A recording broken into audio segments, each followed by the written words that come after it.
itu Bu? Ya, iya 11 ayat 9. Ayat 9. Ayat 9. Saya buka ya. Sebentar. Menurut saya ini tentang zaman dulu kan nggak mungkin, nggak kepikiran semua bangsa bisa melihat ke suatu tempat. Tapi kan dengan kemajuan teknologi sekarang bisa, dengan adanya internet atau televisi kita bisa melihat ke suatu tempat. Ini nih. Jadi gini, Gurunda.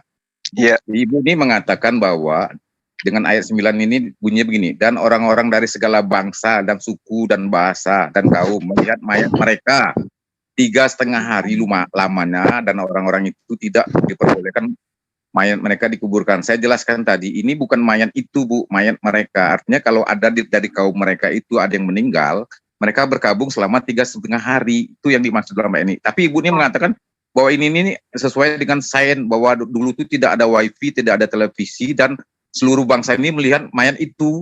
Kalau mayat itu dibunyikannya mayat itu, ini mayat mereka. Artinya mayat mereka sendiri apabila ada kejadian kematian. Itu yang saya jelaskan tadi. Nggak akan kepikiran ini semua bangsa, semua kaum bisa melihat ke suatu tempat. Tapi zaman sekarang dengan kemajuan teknologi, dengan ada internet, ada televisi, gitu, semua bangsa dikasih melihat ke suatu tempat. Iya. Tapi penulisnya kan dipenuhi Roh Kudus itu. Gimana dengan Roh Kudus itu? Ini bukti kata saya, ini wahyu itu penyingkapan dari Yesus tentang akhir zaman kepada Yohanes. Apakah Roh Kudus itu Holy Spirit itu nggak bisa juga membaca masa depan gitu? Iya, gitu. ini bukti gitu. Ini wahyu dari Yesus kepada Yohanes tentang akhir zaman. Di Aju Group berapa? 16. Coba kita minta pendapat dulu Bu ya dengan Gurunda Juma. Gurunda Juma silakan dibahas masalah ayat 9 ini. Iya, baik. Bismillahirrahmanirrahim. Assalamualaikum warahmatullahi wabarakatuh. Waalaikumsalam warahmatullahi wabarakatuh. Iya Bu, enggak. Kita ini kan intinya kita cuma menafsir aja ya kan. Nah, secara garis besar dari data kitab Wahyu, ini kan kitab mimpi ini sebenarnya, belakangan baru dikasih label Wahyu gitu ya. Nah, kitab ini menceritakan, terkhusus bab 11 itu menceritakan tentang akhir zaman. Iya. Nah, terus iya, ini mengenai hal yang terkait dengan ada dua, bisa terkait dengan kejadian yang pernah terjadi masa lampau atau kemudian terjadi masa yang akan datang gitu loh. Nah, menurut pemahaman Ibu sendiri, kenapa terkait dengan internet yang tadi, maksudnya kayak mana? Ya, enggak, ini menyebut ini pengetahuan di Alkitab tadi tentang bumi yang tergantung di dalam kehampaan dan utara dibentangkan dalam kekosongan, itu kan ilmiah ya, sampai sekarang terbukti. Itu kitab Ayub itu kan Musa yang menulis 2000 tahun sebelum Al-Quran udah menulis bumi itu tergantung di dalam kehampaan dan utara di dalam kekosongan, itu ilmiah. Ini kedua saya menunjukin ini. Zaman dulu kan nggak kepikiran semua bangsa bisa melihat ke suatu tempat, tapi ini udah menulis, dan orang-orang dari segala bangsa dan suku bangsa dan bahasa dan kaum melihat mayat mereka 3,5 hari lamanya. Tuh, ini kalau sekarang sih bisa aja dengan adanya internet dan televisi gitu, maksud saya. Ini pengetahuan di Alkitab. Saya tambahkan Gurunda. Jadi maksud Ibu tuh orang-orang segala bangsa itu melihat 1,3 mayat tadi. Ya, pikiran saya begitu. Nah, padahal saya kan bilang tadi, ini kalau apabila ada mereka, salah satu dari mereka yang meninggal, mati, mereka itu berkabung selama 3,5 hari tidak boleh dikuburkan. Ini diakui dari seluruh bangsa seperti ini. Tapi Ibu mengatakan mayat 3 orang ini bisa dilihat dari orang segala bangsa. Itu jadi permasalahannya, Gurunda. Silakan. Nah, ini terbukti kalau sekarang kan dengan adanya internet atau televisi. Iya, tidak bisa kemudian dinisbahkan begitu. Kenapa saya mengatakan demikian? Karena ini kan cerita tentang masa yang akan datang gitu loh Bu. Di sini dikatakan, dan mayat mereka akan terletak di atas jalan raya kota besar. yang secara rohani disebut Sodom dan Mesir. Ini secara rohani, berarti kita tidak bisa kemudian mengatakan bahwa ini benar-benar di Sodom dan di Mesir, tapi secara rohani. Dan orang-orang dari segala bangsa dan suku dan bahasa dan kaum melihat mayat mereka 3,5 hari lamanya, dan orang-orang itu tidak memperbolehkan mayat mereka dikuburkan. Lalu data ya gimana? Melihat mayat yang itu yang di ayat nomor 8 itu ya. Semua bangsa bisa melihat mayat. Dan orang-orang dari segala bangsa dan suku dan bahasa dan kaum melihat mayat mereka 3,5 hari lamanya, dan orang-orang itu tidak memperbolehkan mayat mereka dikuburkan. Ini jadi di sini, ya secara garis besar di sini ada 2 golongan. Menurut Ibu ada berapa golongan di sini?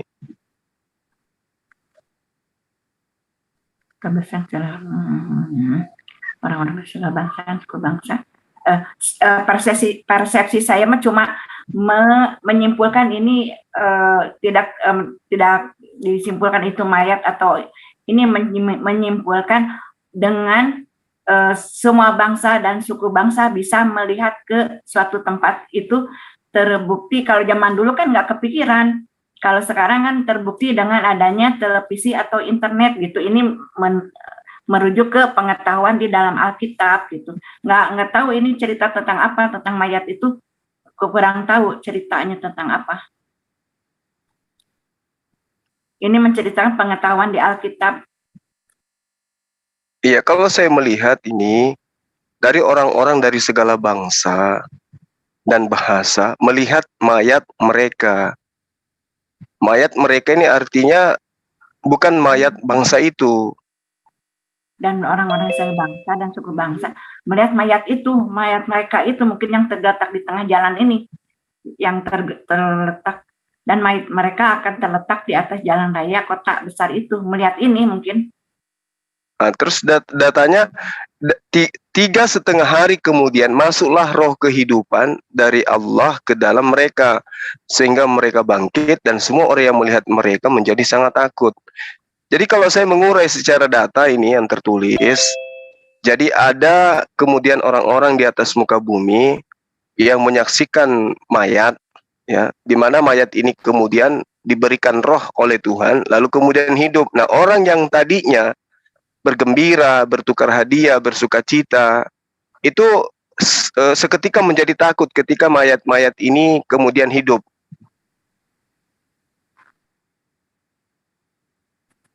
Ya, ini bercerita tentang, kelihatannya ini bercerita tentang hari kiamat deh. Ya, tentang akhir zaman. Iya.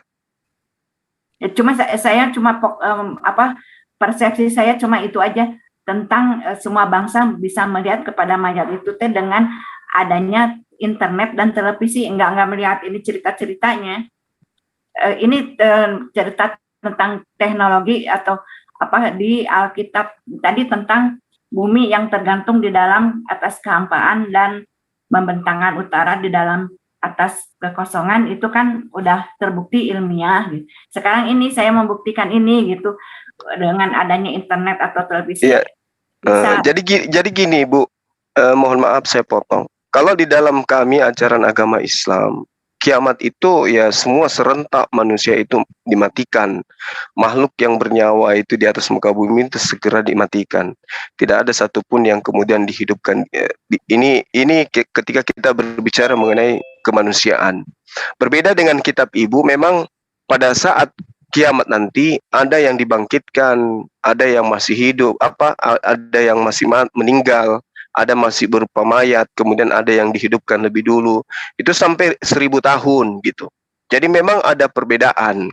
Nah, coba kita lihat di dalam data ini di nomor selanjutnya. Pada saat mayat tadi diberi roh oleh Tuhan, orang yang masih hidup menyaksikan itu ketakutan kan gitu. Lalu kemudian orang-orang itu mendengar suara-suara yang nyaring dari surga berkata kepada mereka, naiklah kemari. Lalu naiklah mereka ke langit, diselubungi awan, disaksikan oleh musuh-musuh mereka. Tuh. Jadi memang ada 3 golongan lagi di sini setelah kita melihat. Dari surga orang teriak, kemudian orang-orang tadi ini yang diteriaki naik ke surga, disaksikan lagi sama musuh-musuh mereka. Ada 3 golongan. Lalu data selanjutnya dikatakan pada saat itu terjadilah gempa bumi yang dahsyat, dan diceritakan di sini 1/10 bagian dari kota itu rubuh. Coba, apakah kemudian bisa melahirkan sebuah kehidupan yang normal ketika dikatakan 1/10 dari bumi ini hancur? Apa masih bisa kira-kira ada kehidupan? Ini secara sains. 1/10 bumi itu hancur. Ya. Juma, Ada assalamualaikum. Waalaikumsalam. Ada sisanya mungkin ya. Gurunda begini, ya ini Iya. Bu Maimunah itu, Bu Momoy itu dominan kepada Kristen Alkitab. Coba dikasih pelajaran buat buat beliau yang ada di Al-Quran. Karena dia itu seolah-olah ngambang di tengah-tengah Islam, bukan Kristen juga bukan. Gitu, sana selaras gitu Bu Momoy, Maimunah. Suhun biasanya abdi di yang mana di FDLA, jalan-jalan Ya. ke situ di FDLA sudah Iya, pada makanya jauh tanah ke langit Bu Maimunah antara kitab yang menurut saya juga antara Alkitab dengan Al-Quran itu jauh berbeda. Jauh tanah ke langit. Itu Ya. kan Bu. kan jaraknya juga beda 600-700 tahunan nih, pasti lebih maju gitu. Tapi ini lagi cerita tentang sains di Alkitab nih, tadi udah Iya, cerita kita bandingkan dengan sains yang ada di Al-Quran. Iya, Ya, Guru pasti Najuma lah Al-Quran. yang berkompeten di sini gitu. Jadi jangan harus berimbang ya Bu. Kalau kita mau mencari kebenaran, itu harus berimbang. Oh, bagaimana nih di Al-Quran, bagaimana di Alkitab. Kita perbandingan mana yang masuk akal, mana yang benar gitu Bu. Jangan dominan kalau Ibu mau mencari kebenaran, terkecuali Ibu mau memperdalam, bukan mencari kebenaran gitu. Silakan Bu. Ini lagi cerita tentang pengetahuan di Alkitab ya. Tadi kan udah tentang air yang menguap menjadi awan dan turunnya hujan udah di Ayub 36. Nah, komparasi dengan Al-Quran coba itu. Itu maksudnya. Ayub itu 2000 tahun sebelum Al-Quran ya. Ini yang nulisnya Musa kan, kitab Ayub itu. Udah zaman dulu itu mungkin belum kepikiran itu awan itu asalnya dari mana, tapi udah bisa menulis dari titik-titik air menguap menjadi awan lalu turunlah hujan, udah bisa menulis begitu itu zaman Ayub, zaman Musa gitu. Nah, itu kan baru berkata di Alkitab. Sekarang di Al-Quran itu langsung lebih netral. Pasti. Lebih Ya. apa? Bukan Bu, dengarin dulu Bu. Lebih apa dominan. Halo, Suaranya Terputus. Iya. terputus kayaknya nih. Oh, kepental ini. Bentar. Silakan Bang Juma. Ya, itu ku bilang tadi, Bu, yang saya katakan kepada Ibu terkait dengan terkait dengan kitab Wahyu ini, itu membahas tentang kiamat. Tapi narasi yang dibangun kemudian itu tidak berkesesuaian dengan ilmu pengetahuan. Karena bertolak belakang antara sisi sains yang mana mengkaji tentang alam semesta ini secara biologis, ya, secara fakta di lapangan, bahwa apa yang dituai oleh kitab Wahyu ini tidak berkesesuaian. Contoh misalnya seperti yang saya terangkan tadi, bagaimana mungkin kemudian dikatakan ada kehidupan di atas muka bumi ketika separuh dari bumi ini itu udah hancur. Ya, coba kita lihat terjadi gempa bumi. Kemudian gempa buminya itu dahsyat. 1/10 bagian dari kota itu rubuh dan 7.000 orang mati oleh gempa bumi itu, dan orang-orang lain sangat ketakutan lalu memuliakan Allah yang ada di surga. Artinya ketika terjadi huru-hara kiamat, gempa bumi yang terjadi kemudian di dalam kitab Wahyu ini, itu menorehkan masih adanya kemudian kehidupan di mana menyebabkan manusia itu masih bisa melangsungkan aktivitas. Sama seperti cerita semua air yang ada di atas muka bumi ini, menurut kitab Wahyu itu akan berubah menjadi darah. Lalu kemudian setelah air di atas muka bumi ini berubah menjadi darah, yang di darat, yang di laut, manusia bukan malah mati, Bu. Malah diceritakan manusia berperang. Artinya, ketika manusia ada pada titik tersebut, apa mungkin orang bisa berperang sementara mereka nggak minum? Nah, kalau dikatakan mereka minum, kok apa yang dia minum? Minum darah, nggak mungkin. Manusia tidak akan bisa bertahan hidup dengan meminum darah. Inilah yang contoh-contoh yang sangat-sangat logika yang dipersembahkan oleh kitab Wahyu yang tidak rasional. Oleh karena itulah kemudian adalah hal yang mustahil kalau kita ingin mengkaji secara sains dan mengedepankan kitab Wahyu ini. Apa mungkin manusia bisa hidup di atas muka bumi bertahan selama 1 minggu kira-kira dengan hanya minum darah?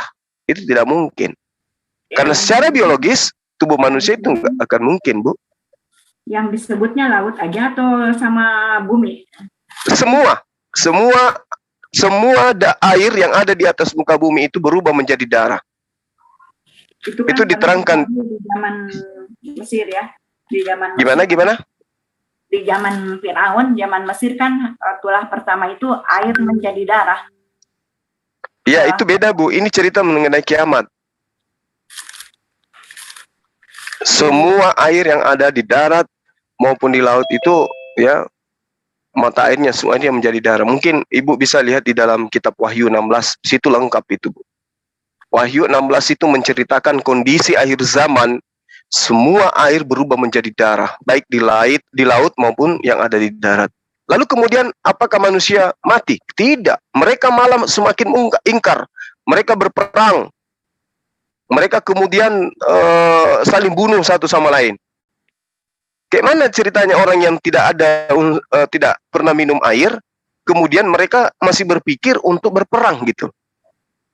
Nah, kalau yang Ibu ceritakan itu tertera di dalam Keluaran 7 tentang Laut Merah, itu tidak ada hubungannya. Ini kita berbicara mengenai kiamat, di mana diceritakan semua air, semua sungai dan mata air itu berubah menjadi darah. Ini adalah hal yang tidak rasional. Nah, sementara di Al-Quran diterangkan begini. Bismillahirrahmanirrahim. Yas'alunaka anis sa'ah ayyana mursaha. Kul innama ilmuha inda rabbi. Jadi pengetahuan tentang hari kiamat itu hanya ada pada sisi Allah. Terperinci dan rahasia-rahasia akan kiamat itu ada pada sisi Allah. Makanya di dalam kitabnya Ibu itu tidak pernah sedikit pun Yesus itu mengindikasikan kiamat itu hari apa, seperti apa kejadiannya, dan tepatnya terjadi pada tahun berapa, itu Yesus tidak tahu. Malah dia mengatakan tentang hari kiamat hanya Tuhan saja yang tahu, hanya Ilah saja yang tahu, kata Yesus. Tapi Al-Quran juga menerangkan begitu. Qul innama ilmuha inda rabbi. Pengetahuan tentang kiamat itu hanya ada pada sisi Allah. Di Ajugrup ada Ajugrup berapa 61 coba 61. Ayat berapa? Coba dilihat Ajugrup 61 gitu. Isa itu alladzina yuqimu akhir zaman. Alladzina yuriduna wa innahu la ilmun lis-sa'ah. Fala tamtarunna biha wattabi'un. Hadza siratul mustaqim. Nah, ini Isa alaihissalam itu benar-benar menjadi pertanda tentang akan datangnya hari kiamat. Maksudnya gini, Bu. Di dalam konsep Islam, ya, di dalam surah An-Nisa ayat 171, di situ diterangkan bahwa Nabi Isa alaihissalam itu terangkat ke langit. Sama seperti yang diceritakan di dalam Mazmur 91. Nabi Isa diangkat, dibopong oleh malaikat di tangannya supaya kakinya tidak terantuk kepada batu. Terangkat dia ke langit. Lalu kemudian dia akan datang. Kedatangannya itulah yang menjadi pertanda akan datangnya hari kiamat. Makanya dikatakan wa innahu, dan sesungguhnya pada yang demikian itu dia merujuk kepada siapa? Isa. La ilmu lis-sa'ah. Kedatangannya benar-benar pertanda akan datangnya hari kiamat. Ini yang diterangkan oleh Al-Quran. Fala tamtarunna biha, merujuk kepada pengetahuan dia akan kiamat itu, maka kita nggak boleh ragu tentang kiamat itu. Makanya dikatakan wattabi'un, ikutilah aku, dengarkan aku, jangan ragu terhadap diriku. Hadza siratul mustaqim. Artinya gini, yang diterangkan Al-Quran ketika Nabi Isa alaihissalam itu datang yang kedua kalinya, itulah tanda-tanda bahwa kiamat itu tinggal beberapa saat lagi. Bukan berarti Nabi Isa yang memberikan pengetahuan. Dia nggak tahu kapan hari kiamat itu.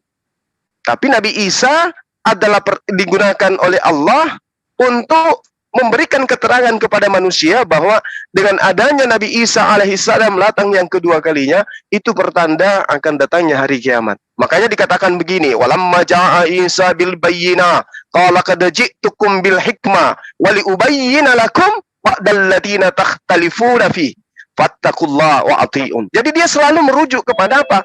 Bertakwalah kepada Allah dan juga ikutilah aku, taatilah aku. Jadi Isa alaihissalam itu minta untuk ditaatin. Apa yang ditaatin? Pengetahuannya dia tentang siapa Allah dan pengetahuannya dia tentang siapa dirinya.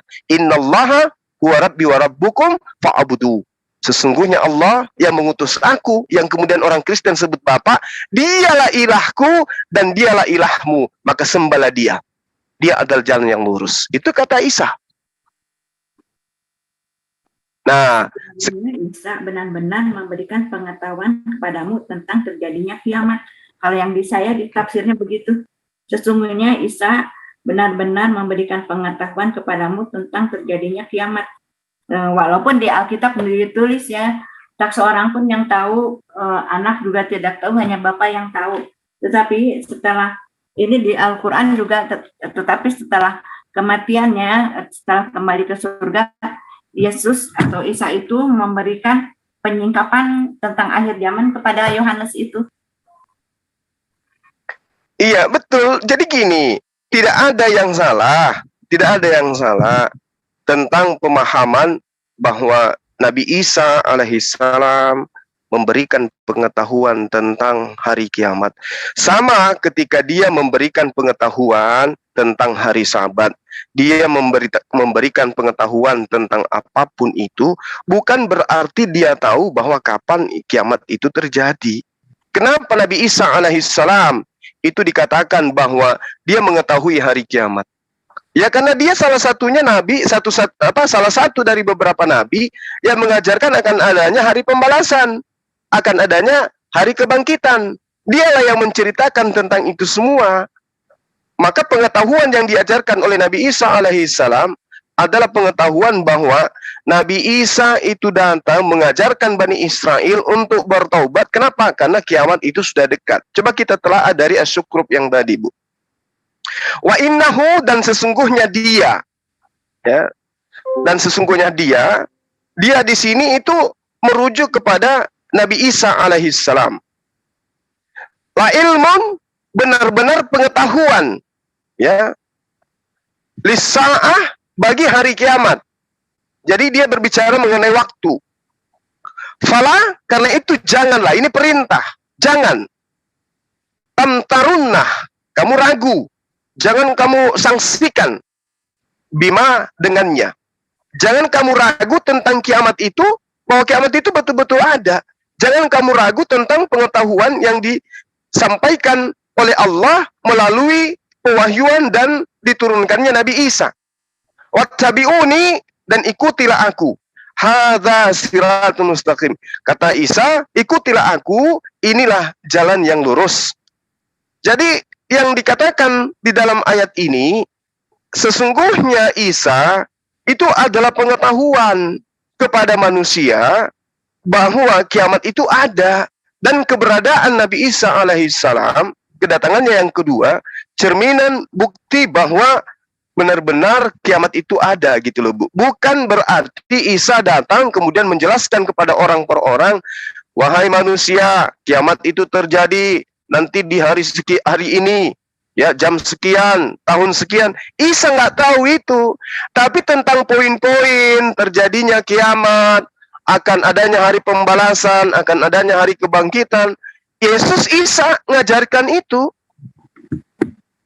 Persepsi saya ini tentang berarti Yesus itu yang penyingkapan di Wahyu itu benar gitu. Yesus Wahyu itu kan penyingkapan akhir zaman kepada Yohanes, penyikapan tentang akhir zaman kepada Yohanes. Sesuai dengan ini, bisa diberi pengetahuan tentang akhir zaman gitu.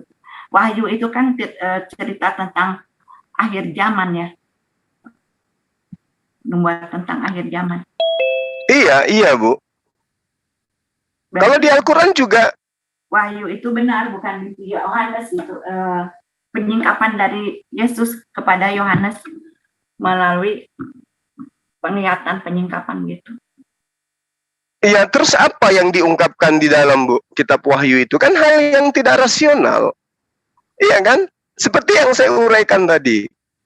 Kalau di Al-Quran itu sudah sangat jelas bagaimana kemudian diceritakan di beberapa ayat, yaumat tarawunaha, ya, dijelaskan bagaimana hari kiamat ketika kamu semua diguncangkan, lalailah semua wanita yang menyusui anaknya dari anak yang disusuinya, dan gugurlah kandungan segala wanita yang hamil, dan kamu melihat manusia dalam keadaan mabuk, padahal sebenarnya mereka tidak mabuk, akan tetapi asap Allah itu sangat keras. Banyak data-data di dalam Al-Quran yang menceritakan tentang huru-hara kiamat itu.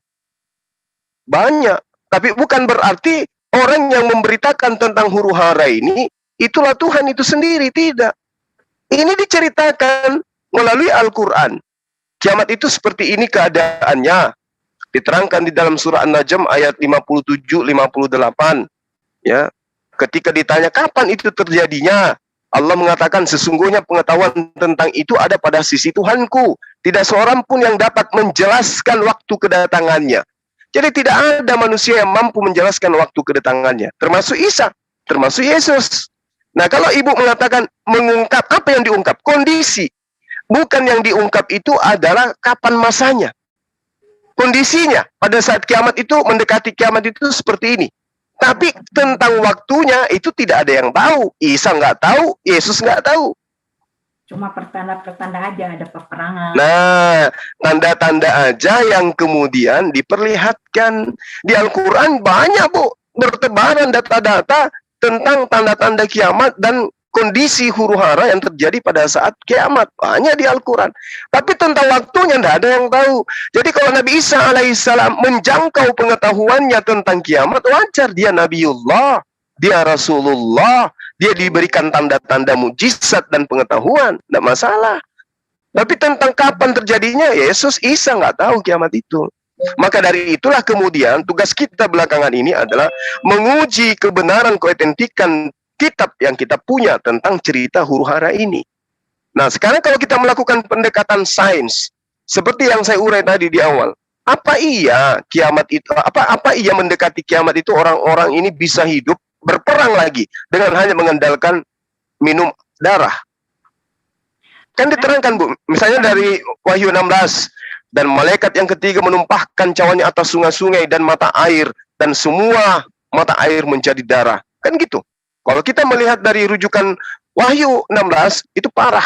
Karena mereka masih melakukan perang-perangan. Sementara minuman mereka adalah darah. Itu tidak rasional. Apa benar bahwa di akhir zaman manusia berubah menjadi vampir?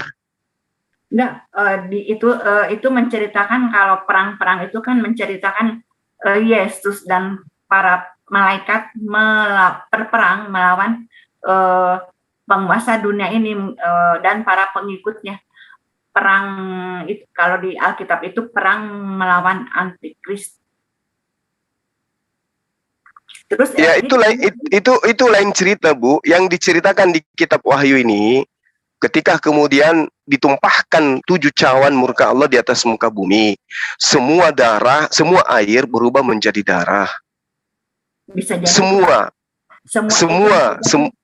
gimana? Bisa jadi itu Alkitab itu banyak pakai kata perumpamaannya, bisa jadi semua itu karena peperangan, banyak manusia yang banyak yang korban sampai berdarah-darah, siapa tahu itu tentang perumpamaan begitu.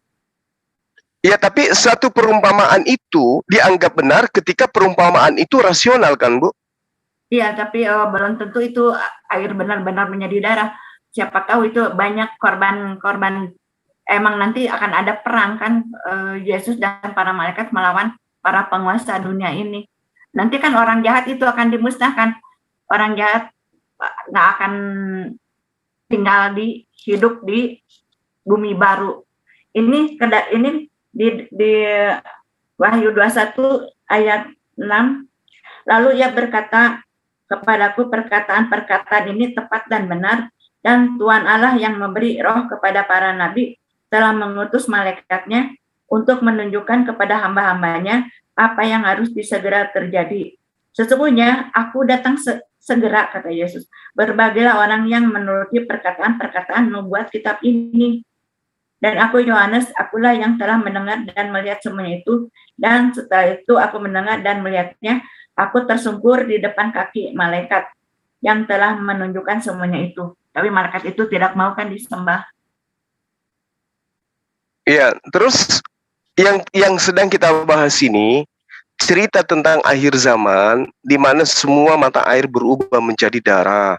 Kalau misalnya Ibu mengatakan itu adalah seumpama peperangan, ya bisa jadi seperti itu. Ya, seperti air, jadi bumi itu seperti banyak yang diumpamakan jadi lautan darah gitu. Banyak perumpamaan sih di dalam Alkitab itu. Iya, tapi sayangnya data yang ada di dalam kitab Ibu itu dikatakan hal itu wajar bagi mereka. Ketika ditanya, mereka menumpahkan darah orang-orang kudus dan para nabi. Engkau juga telah memberi mereka minum darah. Lalu dikatakan hal itu wajar bagi mereka. Nah, secara akal sehat, apa iya manusia bisa hidup dengan minum darah gitu, Ibu? Gitu. Kalau dikatakan ini adalah perumpamaan, ya jelas di situ kok dikatakan minuman mereka udah berubah menjadi darah gitu. Artinya kehidupan manusia di akhir zaman kelak manusia itu menjadi vampir gitu, Bu. Mereka menjadi Dracula semua. Kalimat-kalimat perumpamaan itu lautan darah, mungkin banyak darah-darah korban-korban. Kalau di sini bukan hanya lautan darah, malah dikatakan mereka minum darah. Dan katanya ya itu adalah hal yang biasa. Darah itu yang terjadi. Lambang nyawa, dalam darahnya nyawa segala makhluk itu bisa jadi melambang korban jiwa ya. Darah itu melambangkan nyawa. Ya, kalau itu dijadikan dasar pijakan berarti Tuhan menginginkan pertumpahan darah di akhir zaman gitu ya. Karena kenapa? Karena di sini dikatakan, pergilah dan tumpahkanlah ketujuh cawan murka Allah ke atas muka bumi. Artinya Tuhan menginginkan adanya perang di akhir zaman. Peperangan, pembunuhan, dan seterusnya. Karena ini perintah. Yang saya pahami adalah air yang ada di atas muka bumi ini dirubah menjadi air, menjadi darah. Karena dalilnya begitu. Maka airnya menjadi darah seperti darah orang mati, dan matilah segala yang bernyawa dan yang hidup di dalam laut. Bisa jadi begitu juga ya. Di zaman Mesir dulu. Lalu dikatakan malaikat yang ketiga menumpahkan cawannya atas sungai-sungai dan mata-mata air, dan semuanya menjadi darah. Dan aku mendengar malaikat yang berkuasa atas air itu berkata, adil engkau yang ada dan yang sudah ada, engkau yang kudus yang telah menjatuhkan hukuman ini. Karena mereka menumpahkan darah orang-orang kudus, maka mereka dibalas dengan meminum darah. Hal itu wajar bagi mereka. Ini data, Bu. Jadi yang ada kemudian di sini adalah sebelum masuk ke neraka, orang-orang ini sudah disiksa. Minumannya dari darah. Dan mereka masih berlangsung hidup. Ini serem ini. Kalau di Al-Quran, kiamat terjadi, udah mati semua. Tidak ada kehidupan. Hening alam semesta ini. Yang mengalami perang Armagedon, ini perang Armagedon, yang ini orang-orang jahat, orang-orang yang jahat, orang-orang baik itu udah nggak ada, udah nggak tahu orang meninggal atau gimana. Ini yang mengalami kejadian ini nanti itu orang-orang jahat akan mengalami begini perang ini. Iya. Nggak tahu udah mati, pokoknya udah nggak ada di situ. Ya, di Al-Quran juga demikian. Selama masih ada orang yang melafazkan kalimat la ilaha illallah, artinya kiamat itu belum terjadi. Artinya kiamat itu terjadi setelah yang tinggal di dunia ini adalah orang jahat semua gitu. Ya mungkin karena kitab Ibu aja yang mengurai terlalu detail ya. Terlalu detail, sementara Al-Quran tidak mengurai secara detail seperti ini. Nah, namun kalau kita lakukan kajian secara sains, itu sesuatu yang tidak rasional kemudian. Lain cerita kalau sudah berbicara mengenai kiamat, neraka itu beda, karena itu adalah berbicara mengenai alam yang berbeda. kehidupan yang berbeda. Tapi kalau masih di atas muka bumi, manusia masih stabil, manusia masih biologis kayak sekarang, minum darah, lalu masih mereka hidup, masih melakukan peperangan, saya rasa Ini sepertinya orang baik udah nggak ada, nggak tahu udah meninggal duluan atau gimana. Udah nggak ada, ini orang-orang jahat yang mengalami perang Armageddon. ya. Jadi kalau orang jahat bisa minum darah, Bu? Ya, kurang tahu ya. Pokoknya nanti orang-orang jahat itu akan, pokoknya kelak sudah terjadi perang Armageddon, orang iblis semua. Kalau dicipta di sini, iblis diikat ya di jurang maut selama 1000 tahun bersama mungkin sama orang-orang. Nanti kelak bumi ini tidak akan dihancurkan.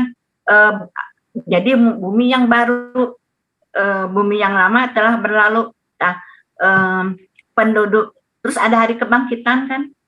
Akan ada hari kebangkitan yang jahat, orang-orang jahat, pokoknya yang dibangkitkan itu orang-orang yang baik, mereka akan dibangkitkan dan akan menikmati hidup di bumi baru atau disebut bumi Firdaus, seperti Taman Eden zaman Adam dan Hawa sebelum jatuh ke dalam dosa, bumi yang subur makmur.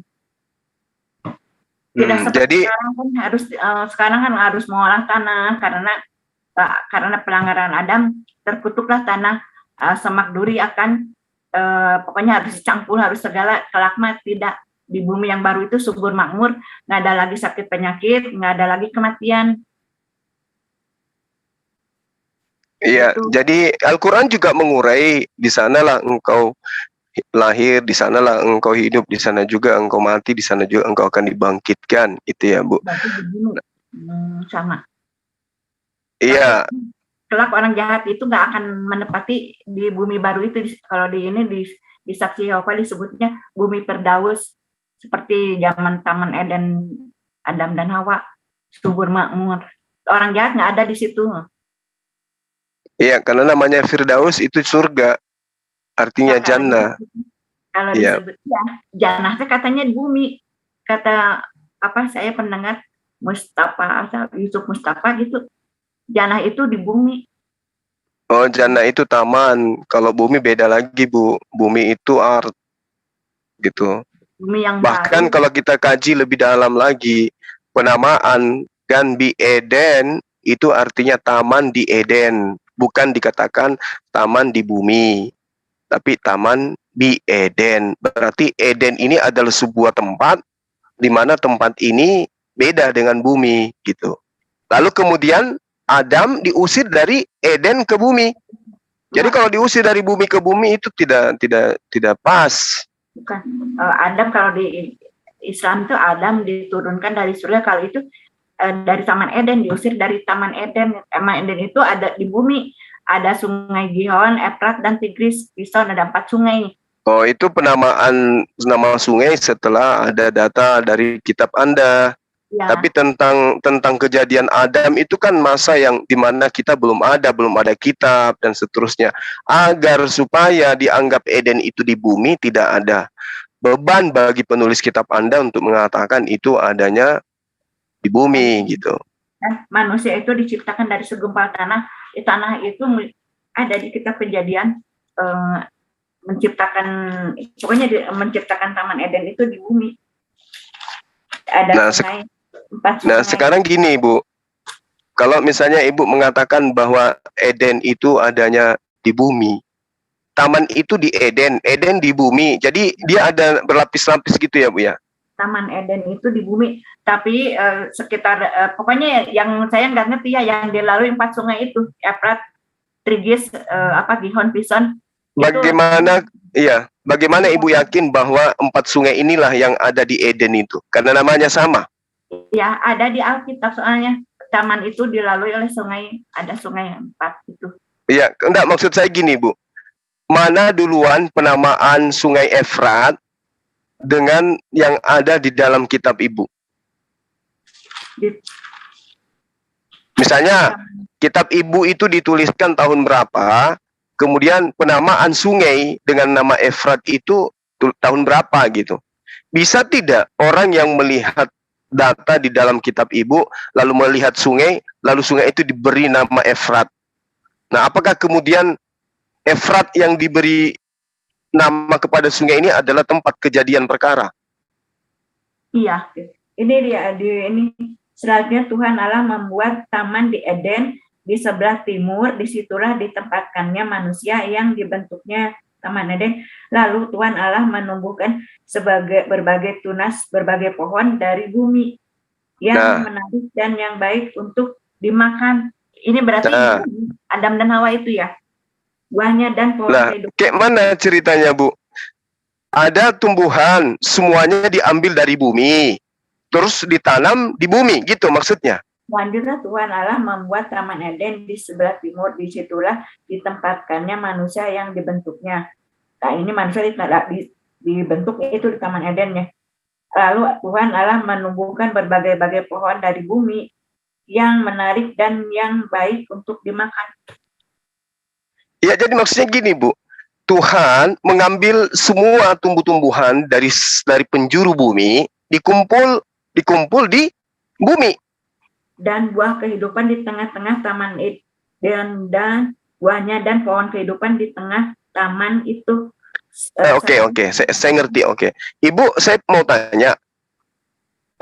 Data ini menjelaskan bahwa Tuhan mengumpulkan semua jenis buah-buahan, pohon, ditanam di sebuah tempat, betul? Ya. Nah, sekarang di negara mana di dunia ini yang semua tumbuh-tumbuhan, semua buah-buahan itu terkumpul di sana? Bisa aja Taman Eden itu diperkirakan sekitar Irak ya. Tapi kalau di Irak, Bu, di Irak, oke, kita anggaplah di Irak. Nah, kira-kira di Irak sana, apakah semua tumbuh-tumbuhan, buah-buahan itu ada di sana? Tidak ada buah-buahan yang ada di muka bumi ini kecuali kita temukan ada di Irak. Sudah musnah waktu terjadinya banjir air bah. Oh, sudah musnah gitu. Ya. Karena terjadi air bah. Air bah. Tapi buah-buah yang lain musnah semua. Pas kejadian kan Nuh diperintahkan untuk model hewan satu pasang, mungkin tumbuh-tumbuhan juga benih-benihnya dibawa sama Nuh dibawa. Tapi kalau Taman Eden ini rencana Allah bumi seperti Taman Eden akan tergenapi, itu udah ditulis di Wahyu dan di kitab Yesaya kan, bumi akan subur makmur ya, tak ada lagi sakit penyakit, tak ada lagi kematian, dan penghuninya nggak ada orang jahat, orang-orang baik semua, orang jahat nggak ada di situ. Ini maksud saya gini, Bu, maksudnya gini, kalau misalnya surga itu, Eden itu di bumi, ya Bu ya, artinya kan kita melihat, ya berarti Adam diusir dari Irak ke bumi, betul? Dari Taman Eden, sekitar. Ya kan ada di Irak, Bu. Kita lupakan aja Edennya. Sekarang Ibu mengatakan Eden itu diperkirakan ada di Irak. Nah sekarang rasional nggak kalau misalnya dikatakan dan Adam diusir dari Irak ke bumi? Bumi itu Taman Eden itu dulunya subur makmur ya. Jadi keluar dari Taman Eden itu. Ya, terus yang ada di taman ini bukan bumi, bukan di bumi maksudnya. Taman itu bukan di bumi. Tapi sepertinya udah musnah waktu terjadinya banjir air bah. Terus kan karena dosa Adam, Tuhan berkata kepada yang perempuan, kamu akan susah payah dalam mengandung dan melahirkan. Kepada yang perempuan, kepada yang laki-laki, kamu akan dengan berpeluh kamu mencari rezeki gitu dari tanah. Kamu akan berpeluh, harus mencangkul, harus ditungguin pupuk, dan semak duri akan ini kan ini bumi udah nggak seperti Taman Eden, tidak seperti Firdaus lagi kan, tapi kelak bumi akan seperti Firdaus, itu akan tercapai kembali, itu di Wahyu sama di Yesaya. Ya, maksud saya gini, Bu, kita kan tahu di dalam kitab Kejadian 1 nomor 26, sebelum Adam dicipta, itu diperuntukkan untuk mengisi bumi, betul kan? Sebagai kapilah, kapilah namanya apa ya? Sebagai khalifah. Ya, nah ketika dia belum dicipta, Tuhan sudah merancang bahwa manusia yang kucipta ini, makhluk yang kucipta ini kelak akan mengisi bumi. Nah, sekarang kalau Ibu mengatakan Adam itu dicipta di bumi, kemudian diusir lagi ke bumi, seperti yang saya urai tadi, ketika Eden itu adanya di Irak, apakah benar bahwa Adam diusir dari Irak ke bumi? Iya, dari Taman Eden ya, Taman Eden. Ya kan Taman Edennya di Irak. Ya. Nah, apakah benar Yesus diusir dari Irak ke bumi? Bukan ke bumi, dari Taman Eden, diusir dari Taman Eden, nggak diusir ke bumi. Kan kamu diamanatkan, kamu beranak cuculah, penuhi bumi, kuasalah atas, berkuasalah atas segala makhluk, gitu kan, diperintahkan kamu, jadi harus beranak cuculah, penuhi bumi, berkuasalah atas makhluk-makhluk gitu kan, atas segala makhluk di bumi dan taklukkan bumi. Iya, jadi gini Bu, sekali lagi saya katakan Bu ya, kita sepakat Tuhan sebelum menciptakan Adam itu merancang akan hidupnya makhluk yang mengisi bumi yang disebut dengan manusia, di mana rancangan Tuhan ini adalah sebelum dicipta Adam ini sudah diperuntukkan mengisi bumi, kan gitu ya? Iya. Nah, maka menurut pemahaman saya, Tuhan menciptakan Adam dengan dasar tanah, karena Adam ini memang akan diperuntukkan hidup di tanah. Di bumi. Gitu. Jadi kalau dia diambil dari Pluto, saya rasa nggak cocok. Ya. Kalau dia diambil dari Mars, nggak cocok. Karena peruntukannya bukan di Mars. Peruntukannya di bumi.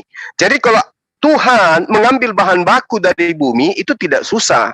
Lalu kemudian membuatnya di sebuah Taman Eden, yang kami sebut sebagai Jannah, surga. Ya. Dibuat di sana rancangan ini.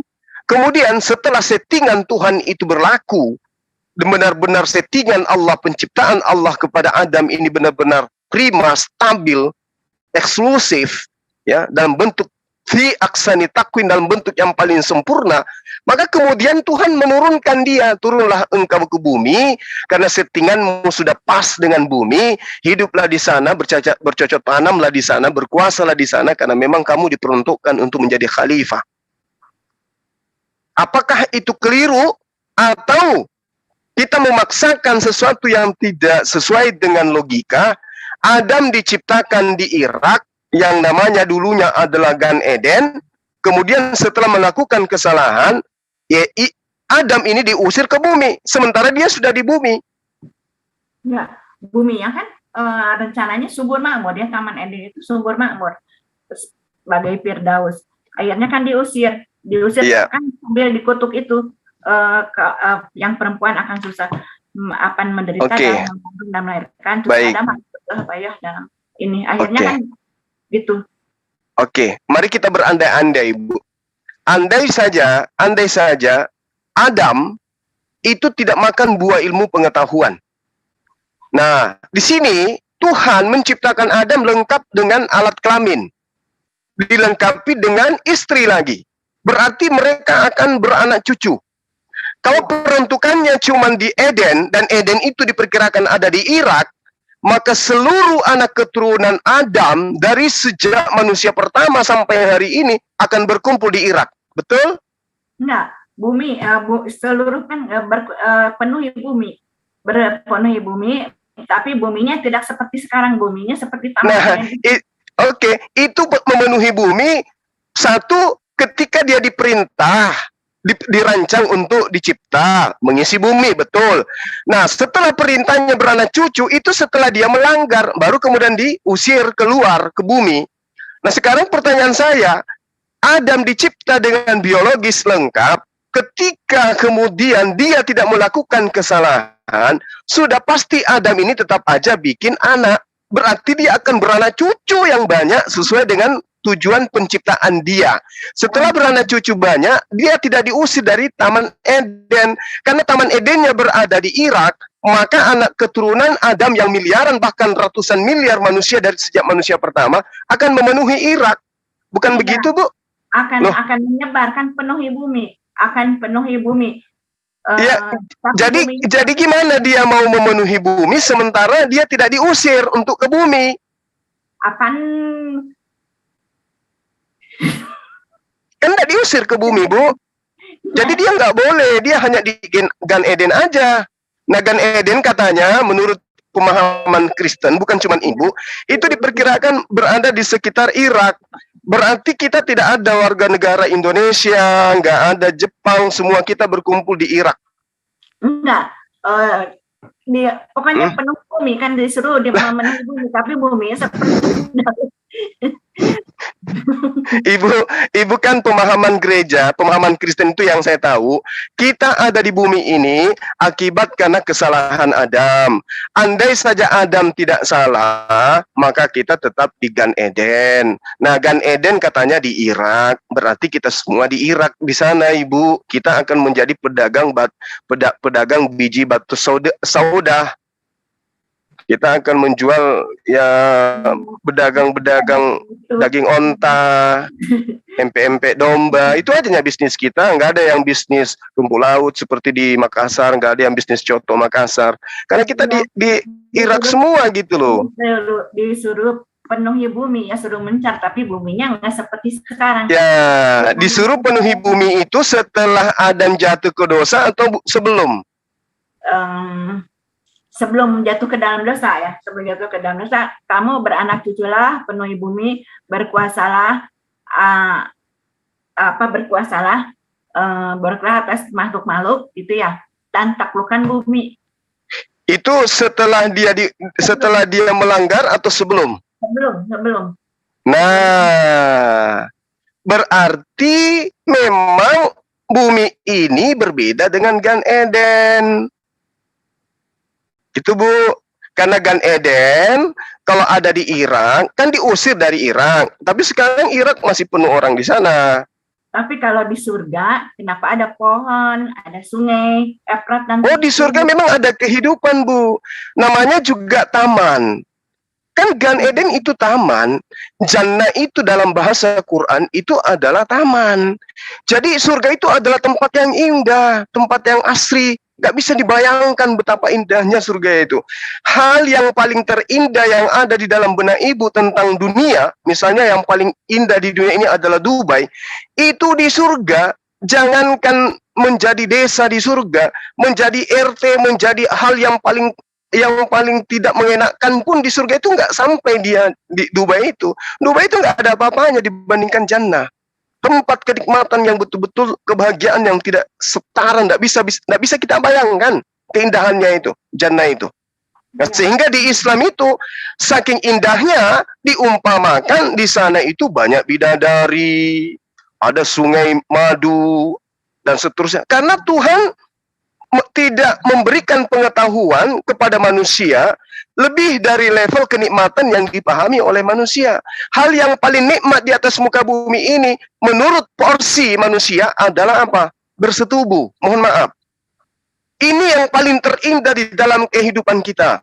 Sehingga manusia keluar dari rumah, dari pagi, pulang malam, itu untuk apa? Untuk membahagiakan pasangannya, untuk membahagiakan lawan hidupnya. Untuk apa dia membahagiakan istrinya? Supaya mereka bisa membangun sebuah rumah tangga dan kenikmatan yang mereka rasakan. Itulah kebahagiaan itu. Tuhan menjanjikan jutaan kali lipat kebahagiaan bersetubuh dengan istri pasangan di Jannah. Itu Tuhan kasih gambaran itu. Makanya biasa orang salah pahami Islam. Oh, di surga Islam itu hanya seks dan seterusnya. Bukan kayak begitu. Allah tahu bahwa yang paling terindah dan paling nikmat dalam kehidupan manusia itu selain makanan adalah bersenggama. Itu loh, Bu. Kenapa Adam jatuh?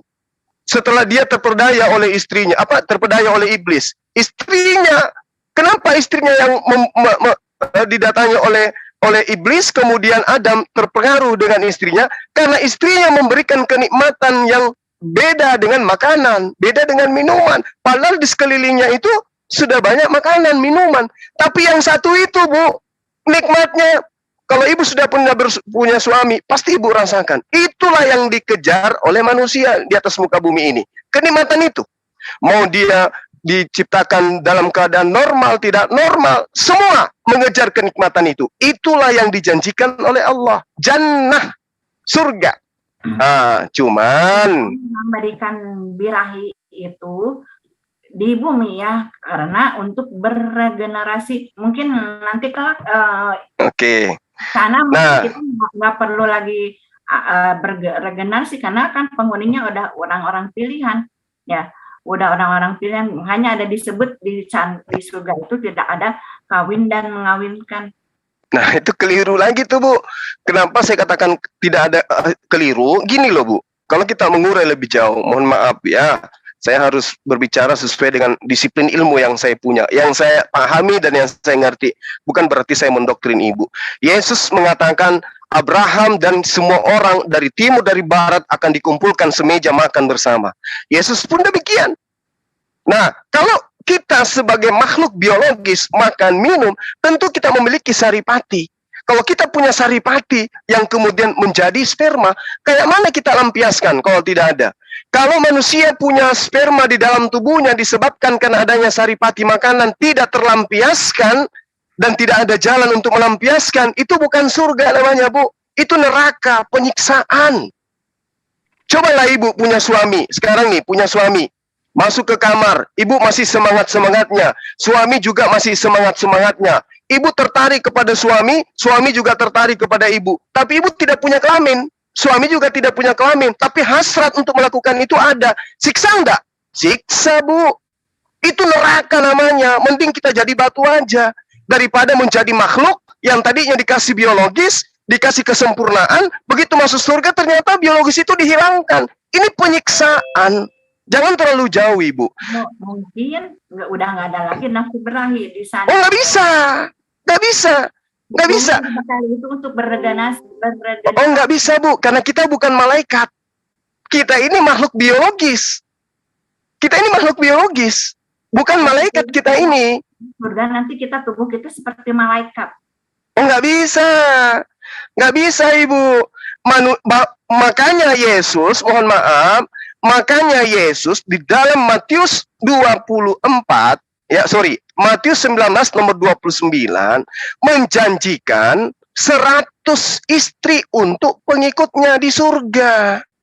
Mungkin Ibu belum tahu itu, tapi Lembaga Kitab Indonesia menghilangkan istri supaya tidak mengganggu atau tidak menyaingi ajaran Islam yang dijanjikan 72 bidadari. Yesus menjanjikan 100 kali lipat istri itu di surga. Perumpamaan. Nah, giliran kayak begitu dibilang perumpamaan. Keadaan lepas di bumi, kelak akan tergantikan 100 kali lipat, berarti kan segala perbuatan yang kita tanam di bumi akan kita petik kelak 100 kali lipat di sana, gitu, mungkin gitu. Oke. Kita dialog sederhana aja, Bu. Ibu, maukah Ibu ketika hidup nanti di surga dalam pribadi yang berbeda, dalam ingatan yang berbeda, dengan konsep kehidupan yang berbeda, atau sama dengan yang sekarang? Maksudnya Ibu lupa istri, lupa suami, lupa anak, lupa semua, lupa kenangan yang ada di atas muka bumi. Mau enggak Ibu? Sepertinya nanti tetap ingat ya. Nah, itu dia. Kalau Ibu tetap ingat, kemudian Ibu mengingat kenangan terindah malam pertama bersama Bapak, lalu di surga Bapak dengan Ibu ketemu, nggak bisa melakukan hal itu, Ibu tersiksa nggak? Kan udah nggak ada nafsu birahi, mungkin di sana. Kalau nggak ada nafsu birahi, Ibu tidak akan mengingat kenangan itu. Kalau Ibu nggak ada nafsu birahi, kemudian diminta untuk mengingat kenangan itu bukan surga, itu neraka, penyiksaan. Tidak bisa mengulang kenangan terindah, itu penyiksaan. Mungkin kalau di surga kita kan memuji-muji Tuhan, kudus gitu ya. Ya, berarti benar nggak, Bu, kalau surga itu menurut Kristen tempat membalas perbuatan? terus mungkin udah nggak akan beranak cucu lagi di sana kan. Oh iya, betul, memang betul itu, memang betul. Sekarang saya tanya kepada ibu, sekarang saya tanya, ini secara logika ibu ya. Ketika ibu di surga, apakah tempat surga itu adalah tempat pembalasan perbuatan baik? Tentunya. Nah, apakah balasan perbuatan baik manusia terhadap ciptaannya itu disuruh lagi menyembah, memuji, menari, dalam kehidupan kekal? Kita kan memuji-muji Tuhan, menikmati baiknya, memuji Tuhan, menikmati baiknya, menikmati kasihnya gitu. Nah, sekarang begini Bu, kita nggak usah munafik. Sebagai manusia yang dicipta oleh Allah, kita tidak pernah minta kepada Allah untuk dicipta. Allah yang maha berkehendak atas segala sesuatu. Kemudian Allah mengatakan di Al-Quran dan juga di kitab ibu, bahwa semua perbuatan akan dibalas sesuai dengan perbuatan tersebut. Diupah sesuai dengan perbuatan. Nah, ketika kita hidup dalam kehidupan yang kekal, lalu kita hanya bisa memuji, menari, memuji, itu siksaan atau bukan menurut ibu? Ya, tidak, karena kita bersyukur dulu makanan. Ini aja ditulis ini di Taman Eden ini kan tempat emas ada dan emas dari negeri itu baik, batu-batunya aja permata, batu-batunya dari permata kan kita tuh udah senang pasti, udah bahagia, makanan tinggal ambil, tinggal petik ya, tinggal memuji aja berterima kasih sama Tuhan, mungkin gitu. Nah, sekarang di dalam kehidupan dunia aja Bu, dunia fana, dunia sementara. Ibu melihat makanan, tapi ibu nggak makan. Ibu melihat suami, tapi ibu nggak boleh melakukan itu. Ibu melihat ini, tapi nggak boleh. Kerjaan ibu di kamar aja, di rumah aja, memuji setiap hari. Ibu kira-kira itu kesenangan, kebahagiaan, atau apa Bu? Ini di dunia fana aja dulu. Ya di dunia fana kan makanan juga kita harus kerja, ya. Kita harus dulu pengen ngambil makanan harus masak, mungkin kalau pengen buat. Nah, benar Ibu. Jadi ya. Kalau nanti surga kan udah nyampak segala bunga-bunga indah-indah. Ya tinggal berterima kasih, pengen makanan tinggal petik, mungkin tinggal berterima. Oh, jadi Ibu masih makan rupanya? Di surga Ibu masih makan? Mungkin. Nah, kalau Ibu masih makan berarti Ibu punya lambung. Ya, berarti Ibu punya jasad dong. Ibu punya jasad dong. Kok kelaminnya di semen? Kelaminnya kok dijahit, Bu? Sementara mulut kagak. Yang adil itu mulut Ibu dijahit juga. Mata dijahit, hidung dijahit, kuping dijahit. Udah bulat aja jadi batu. Ngapain Ibu makan tapi kelamin nggak ada, buah dada nggak ada? Katanya di surga itu kan kita juga nggak akan buang air besar, nggak ada lagi yang najis-najis. Nah, itu dia Ibu, itulah indahnya surga. Jadi yang najis-najis itu sudah nggak ada, kotoran itu nggak ada. Orang bersenggama di sana, cuman ada gas yang harum yang keluar. Ibu keringatnya pun baunya seperti bau kasturi. Itulah indahnya pembalasan Allah kepada hambanya yang taat. Masa hambanya taat begitu masuk, bibirnya ditutup, hidungnya dikunci, telinganya dilem. Dia punya kelamin juga itu dijahit supaya nggak dipakai. Ini neraka atau surga, Bu? Mungkin di sana udah nggak ada berakhir lagi. Oh, nggak bisa. Allah tidak bisa begitu. Allah itu penyayang kepada hambanya. Katanya Tuhan itu maha kasih. Kalau Tuhan itu maha kasih, maka Tuhan akan membahagiakan hambanya yang taat kepadanya. Seimbang dengan yang di neraka, yang tidak pernah sujud menyembah dirinya, akan diblender di sana di neraka sesuai dengan perbuatan. Begitu dia ke surga, akan diberikan imbalan yang setimpal. Bukan cuma neraka. Di neraka, Ibu, siksaan yang paling ringan itu adalah orang menggunakan sendal. Ketika menggunakan sendal itu, otaknya mendidih seperti air di dalam. Bayangkan. Nah, sekarang kita kena tusuk jarum aja. Jangan kena jarum deh. Orang kena panu tepat di pipi, itu gelisahnya sudah nggak bisa tidur. Saking siksanya. Panu loh, Bu. Ini otak mendidih kayak minyak kelapa kalau kita lagi menggoreng. Ketika kita menggunakan sendal. Itu adalah siksa yang ringan di neraka. Nah, seimbangnya ketika kita ke neraka digoreng kayak begitu. Ya, begitu masuk ke surga, ternyata balasannya cuma muji-muji aja. Haleluya, haleluya, haleluya, haleluya, haleluya. Coba ibu lakukan itu sebulan tanpa aktivitas lain, mampu enggak ibu? Itu siksa atau apa itu? Enggak Siksa, Bu. Berterima kasih, lihat ini semuanya indah, semuanya nikmat. Nah, berterima kasih itu bukan di surga, Bu. Berterima kasih itu di sini, di bumi. Saatnya sekarang kita berterima kasih. Makanya kita cari pencipta yang benar itu yang mana. Kemudian kita berucap kasih kepada dia dengan cara apa? Mentaati perintahnya. Mentaati semua larangan, menjauhi semua larangannya. Disinilah di atas muka bumi ini kita berterima kasih. Bukan justru menghilangkan perintah Tuhan. Lantas mengatakan Tuhan telah datang menebus aku. Sekarang aku tinggal duduk-duduk aja. Aku nggak perlu sujud, nggak perlu beribadah, karena Tuhan sudah menebus dosaku. Enak kali hidup kayak begitu, Ibu. Jadi kalau Siapa orang yang bilang Kristen, gitu? oke, sabar. Siapa yang bilang gitu? Ayo hati-hati loh.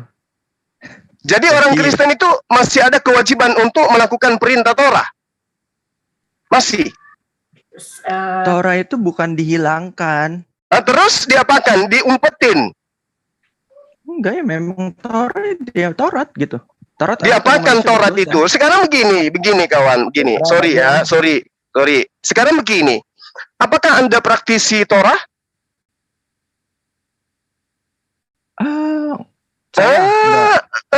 Kan bingung, karena Kristen itu adalah sebuah agama yang memerdekakan biologis dari perintah-perintah Tuhan. Cuma kamu praktisi Taurat tidak? Saya tahu Taurat itu memiliki sifat memiliki aturan main. Ya, 613 praktek yang harus ditekuni dengan biologis.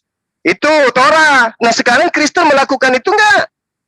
Nih, hukum Taurat kan kebanyakan di hukum Taurat itu isinya dosa. Nah, kok bisa? Siapa bilang? Ini dia nih Kristen nih. Baca. Hebat kali Kristen. Apa yang kamu suruh aku baca? Coba ayatnya coba. Apa? Di mana datanya bahwa Torah itu adalah dosa, di mana? Inilah indahnya Kristen, menganggap aturan Tuhan, bukannya berterima kasih kepada Tuhan, malah aturan Tuhannya dianggap dosa. Ini ajaran dari mana? Nah, menurut kamu jangan berzina itu dosa bukan? Oh, dosa. Berdosa. Nah, itu ada di hukum Taurat gak? Ada. Itu berarti dosa bukan? Dosa. Takrabusina. Iya, dosa. Terus kenapa hukumnya yang Anda jadikan mengatakan bahwa hukum Taurat itu dosa? Kenapa Torahnya yang dikatakan dosa? Kok lucu Anda ini? Enggak, aku nggak bilang Taurat itu dosa. Buktinya aturannya yang dihapus di agama Anda. Kenapa aturannya yang tertulis itu yang dihapus? Ayo. Enggak dihapus, siapa yang hapus? Dihapus. Mana coba? Dihapus dong. Makanya saya tanya, siapa yang menamai kitabnya orang Israel dengan kata perjanjian lama? Siapa? Perjanjian lama. Siapa yang menamai kitab Tuhan yang datang kepada Musa dan kaumnya dengan sebutan perjanjian lama? Siapa yang menamai itu? Bang. Gereja, supaya ini dianggap perjanjian usang, perjanjian baru yang kalian anut sekarang. Jadi jangan sosokan kalau kamu itu masih melakukan Torah. Kalau kamu melakukan Torah, kamu melanggar ajaran Kristen. Gini, kalau di perjanjian Gitu loh. Ya. Ayo, bangun argumen yang bisa merontohkan apa yang saya katakan ini. Silakan. Zaman Taurat itu kan semua harus disebutkan dengan kurban ya. Selalu harus ada kurban domba, kambing atau lembu sebagai korban penebus salah atau Itu perintah siapa, Bu? Berkurban domba dan sapi, lembu itu perintah siapa? Perintah Tuhan itu, perintah Ya. Tuhan. Perintah Tuhan dalam arti kata Tuhan yang mana? YHWH yang mengutus Musa. Bukan Yesus. Yesus itu utusan Bapa. Ya, oke. Apakah Yesus memerintahkan berkurban dengan hewan? Yesus bukan yang memerintahkan berkorban dengan hewan, itu Bapak yang mengutus Yesus. Oke, nah oke, saya paham. Saya ngerti, kami Islam juga paham itu. Sekarang pertanyaan saya, apakah Yesus memerintahkan umatnya, kaumnya juga berkorban dengan hewan atau tidak? Yesus kan dulu dengan hukum Taurat ya. Ini imamat kan termasuk Taurat. Tuhan memanggil Musa dan berfirman kepadanya dari dalam kemah pertemuan, berbicara kepada orang Israel dan Oke. Ya, kita udah paham itu, Bu. Kita udah ngerti. Saya paham bahwa Yod-He-Vav-He itu memerintahkan Bani Israel keturunan Yakub mempersembahkan korban berupa hewan. Saya paham. Pertanyaan saya sekarang adalah, apakah Yesus memerintahkan kepada kaumnya untuk melanjutkan perintah korban hewan ini kepada murid-muridnya? Yes or no? Tidak ada kepada Yesus zaman Yesus, pastinya zaman Yesus, tapi Yesus pasti zaman Yesus masih ada kurban-kurban ya. Tapi Yesus, yang saya tanya, apakah Yesus pernah memerintahkan melakukan kurban layaknya kaum sebelumnya yang melakukan kurban sesuai perintah Musa? Adakah perintahnya Yesus? Nggak ada. Oke, menurut Ibu nggak ada. Tadi teman Kristen yang satu, menurut Anda ada nggak perintah Yesus atau nggak ada? Karena Yesus akan mengorbankan yang disebut perjanjian baru. Sabar Bu, sabar. Ibu-ibuku yang tersayang, sabar. Ibu mengatakan tidak ada perintah Yesus untuk memerintahkan orang-orang sesamanya berkurban sebagaimana Musa. Sekarang saya minta Kristen yang tadi, sahabat saya, tolong saya mau tahu dari Anda, menurut Anda Yesus. Aku nggak tahu. Oh, oke. Bagus kalau Anda jujur. Ibu? Putra. Nggak ada dicatat di perjanjian baru. Tapi pasti Yesus kan masih hukum Taurat, pasti ada kurban-kurban. Nah, enggak, yang saya maksud ini, apakah Yesus memerintahkan berkurban? Ibu mengatakan tidak. Nah, terhadap teman Kristen yang tidak tahu, sekarang buka Matius 8, fokusnya ke nomor 4, supaya kita belajar sama-sama. Itu loh. Lalu Yesus berkata kepadanya, ingatlah, jangan engkau memberitahukan hal ini kepada siapapun, tetapi pergilah, perlihatkanlah dirimu kepada imam, dan persembahkanlah persembahan yang diperintahkan Musa sebagai bukti bagi mereka. Persembahan apa yang dimaksud di sini? Ya, hukum Taurat itu. Nah, berarti Yesus memerintahkan untuk berkurban menggunakan hewan. Terus dari mana kalian mendapatkan ilmu yang menjadi korban itu harus manusia? Itu ilmunya dari mana? Yesus masih melakukan korban karena Yesus masih dalam hukum Tauratnya, tapi Yesus mengatakan Yesus akan mengenapi. Baik. Nah, sekarang yang disebut pengikut Yesus itu yang mengikuti pekerjaan Yesus atau yang tidak mengikuti pekerjaan Yesus? Yang apanya? Yang disebut pengikut Yesus yang mengikuti pekerjaan Yesus atau yang melanggar perbuatan pekerjaan Yesus? Yang disebut mengikuti Yesus, Yesus kan sudah menggenapi Yesus dengan mengorbankan. Ini disebut perjanjian baru teh Yesus, ini disebut Injil ini, Yesus sudah mengorbankan kehidupannya yang sempurna sebagai tebusan untuk semua orang. Itu ajaran Kristen, Bu. Itu ajaran Kristen. Yang saya tanya ajaran Yesusnya, apakah pengikutnya mengikuti tingkah perilaku Yesus dalam keagamaannya atau tidak? Itu dulu. Sesudah Yesus mengorbankan dirinya satu kali untuk selamanya. Itu ajaran Kristen. Yang saya tanya ajaran Yesusnya, pandangan Yesus. Menurut Yesus, pengikutnya mengikuti dia dalam teori dan praktek atau tidak? Kan Yesus sudah mempersembahkan kehidupannya yang sempurna, jadi sudah tidak perlu kurban-kurban lagi. Nah, itu ajaran Kristen, Ibu. Sekali lagi saya katakan, itu adalah doktrin dan dogma Kristen terhadap Yesus. Yang saya tanya Yesusnya, apakah Yesus menginginkan pengikutnya agar melakukan hal yang sama yang diperintahkan oleh Yesus atau tidak? Yesus yang memerintahkan peringatan. Yesus waktu mau akan ditangkap, peringatilah ini sebagai peringatan akan tubuh yang tercurah, darah yang tercurah, tubuh yang terkoyak itu ya. Yesus ajarkan, peringatilah ini. Kalau kamu tidak makan rotiku, ada Jawabannya lain, Bu. darahku, minum darahku dan makan rotiku. Ibu, yang ibu katakan darah di situ anggur, yang ibu katakan daging di situ roti. Kenapa kemudian orang-orang Barat, orang Kristen dari Romawi Yunani benar-benar menjadikan darahnya Yesus dan dagingnya Yesus itu sebagai benar-benar tumbal? Kenapa nggak mengikuti ajaran Yesus aja, Bu? Bahwa darah Yesus itu adalah anggur, daging Yesus itu adalah roti. Kenapa harus menumbalkan manusia? Kejam kali ajaran ibu. Sementara Yesus, seperti data yang saya terangkan Matius 8 nomor 4, memerintahkan orang berkurban seperti kurban Musa.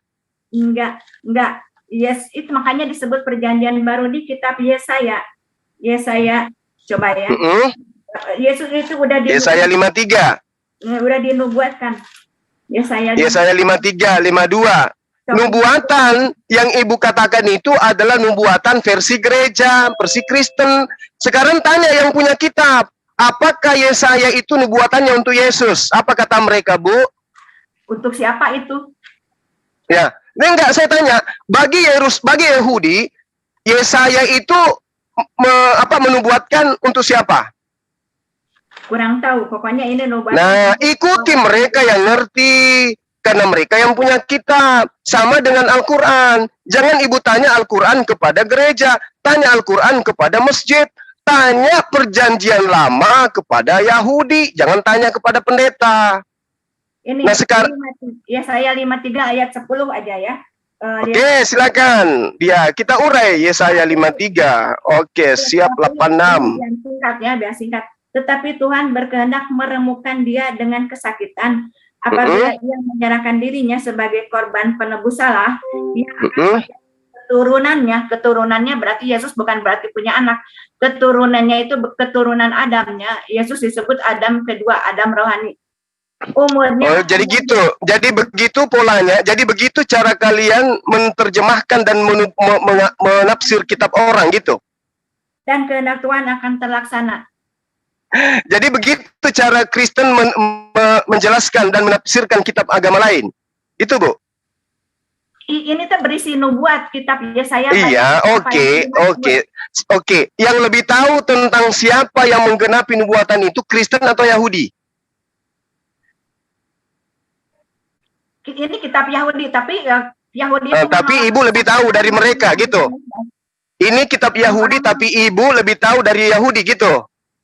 Ya, orang Yahudi itu menolak. Ya.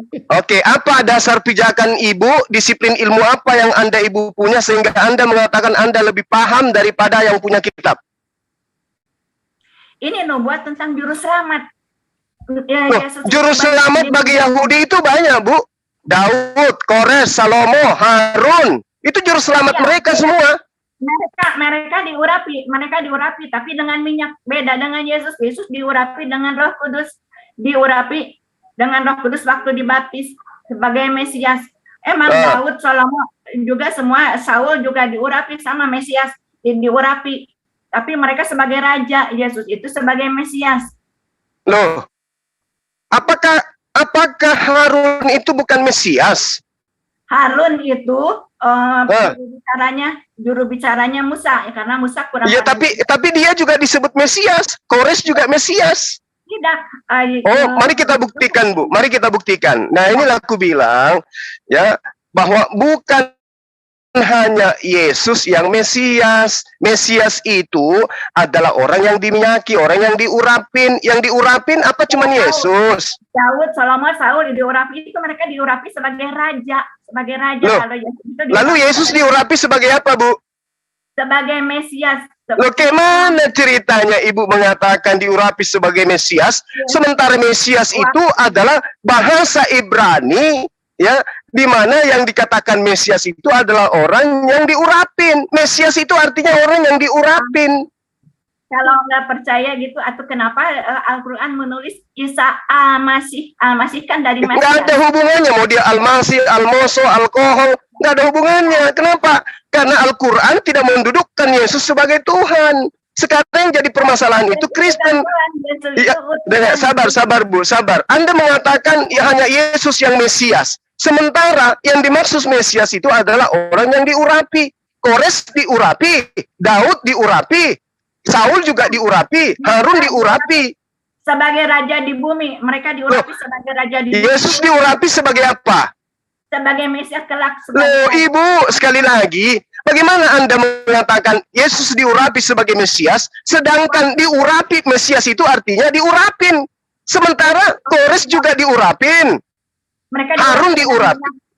Yesus diurapi dengan minyak, Daud diurapi dengan minyak. Enak kali kalau diurapi dengan minyak orang jadi Tuhan. Bahaya itu nanti. Bukan Tuhan, mereka diurapi, terserah mau disebut Mesias juga. Emang mereka diurapi, tapi bukan sebagai Yesus itu diurapi Roh Kudus waktu dibaptis. Lah kayak mana ceritanya, Bu? Ibu, Elizabeth itu, Bu, Elizabeth, dengar, Elizabeth itu sejak dari rahimnya, anaknya yang bernama Yohanes ini, Yohanes Pembaptis sudah kepenuhan Roh Kudus. Sementara Yesus nanti usia 30 tahun baru ada penampakan Roh Kudus di Sungai Yordan. Yohanes lebih pantas Anda tuhankan karena sejak dari dalam rahimnya ibunya dia sudah kepenuhan Roh Kudus. Yesus nanti diberkati dan dikasihi di Sungai Yordan. Kepadanya aku berkenan, Roh Kudus hinggap di atasnya usia 30 tahun. Yohanes Pembaptis sejak jadi di janin ibunya gitu loh, Bu. Di dalam kandungan anaknya Elizabeth itu Yahya atau Yohanes akan mengakui kerasulan Isa, diutus untuk menjadi saksi tentang firman tentang Yesus. Ya nggak apa-apa, nggak masalah. Tapi kan yang menjadi dasar pijakan ibu menuhankan Yesus karena diurapin Roh Kudus. Tuhan, Yesus itu Tuhan utusan Yesus bukan. Ya nggak masalah, dia mau Tuhan, dia mau master, mau dia apapun itu nggak masalah. Nggak ada urusan dengan itu. Yang masalah sekarang adalah ibu melupakan kalau Kores itu juga Mesias, Daud juga Mesias, Saul juga Mesias, Harun juga Mesias. Diurapi sebagai raja di bumi, sebagai raja, diurapi sebagai raja Yesus itu. Nah, Yesus diurapi sebagai apa dia rupanya? Raja di bumi baru kelak akan membunuh antikris atau dajjal, akan menjadi raja di bumi. Salah dong berarti, karena Yesaya 43 itu untuk raja di bumi, bukan raja di dunia berikutnya. Salah Ibu.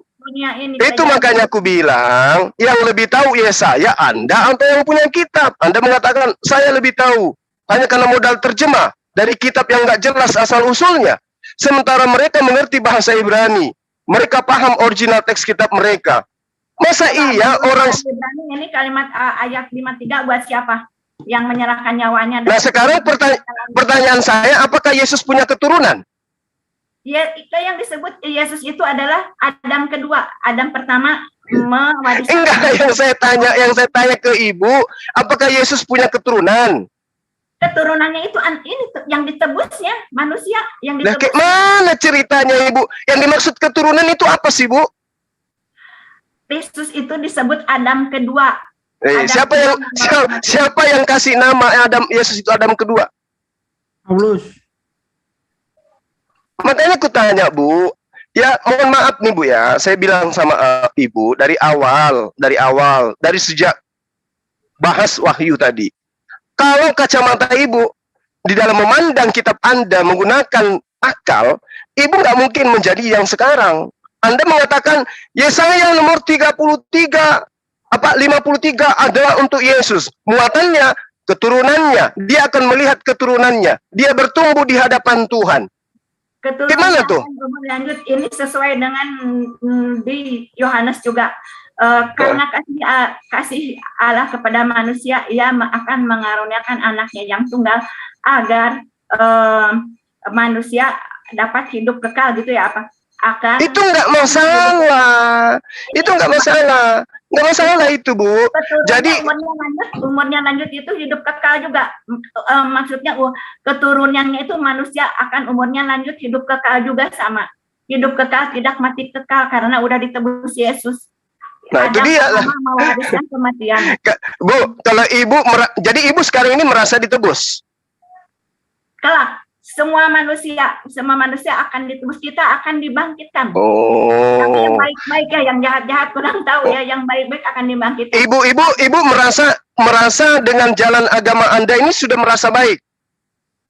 Diusahakan yang baik, taat. Nah, sekarang ketika Anda meninggalkan hukum Tuhan yang ada di dalam perjanjian lama, apakah ibu masuk ke dalam kategori baik?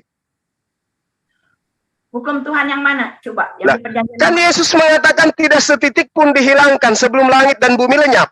Ya, udah dirangkum kan sama Yesus itu hukum Taurat yang ke-10. Kasihilah Di mana? Tuhan. Di mana? Gimana? Hukum kasih dan hukum kasih. Nah, hukum kasih itu maksudnya gimana? Apakah dikatakan kasih kalau melanggar perintah Tuhan? Kasihilah Tuhan Allahmu dengan segenap hatimu dan dengan segenap Oke. jiwamu. Dengan cara apa ibu mengasihi Tuhan? Dengan cara apa ibu mengasihi Tuhan?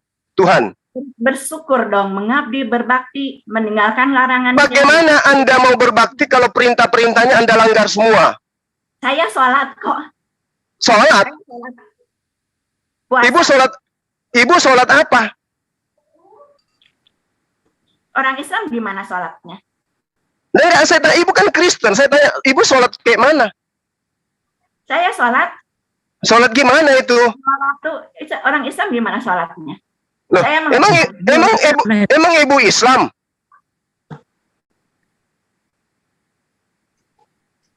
Ibu itu mau surganya Islam, tapi tidak mau syariatnya Islam. Ibu katakan sholat. Gimana ceritanya tuh? Saya sholat, saya puasa. Nah, bayar zakat juga.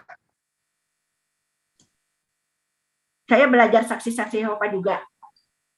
Enggak, Yesus ngajarin apa rupanya, Bu? Tuhan, kasihilah Tuhan Allahmu dengan segenap hatimu, dengan segenap jiwamu.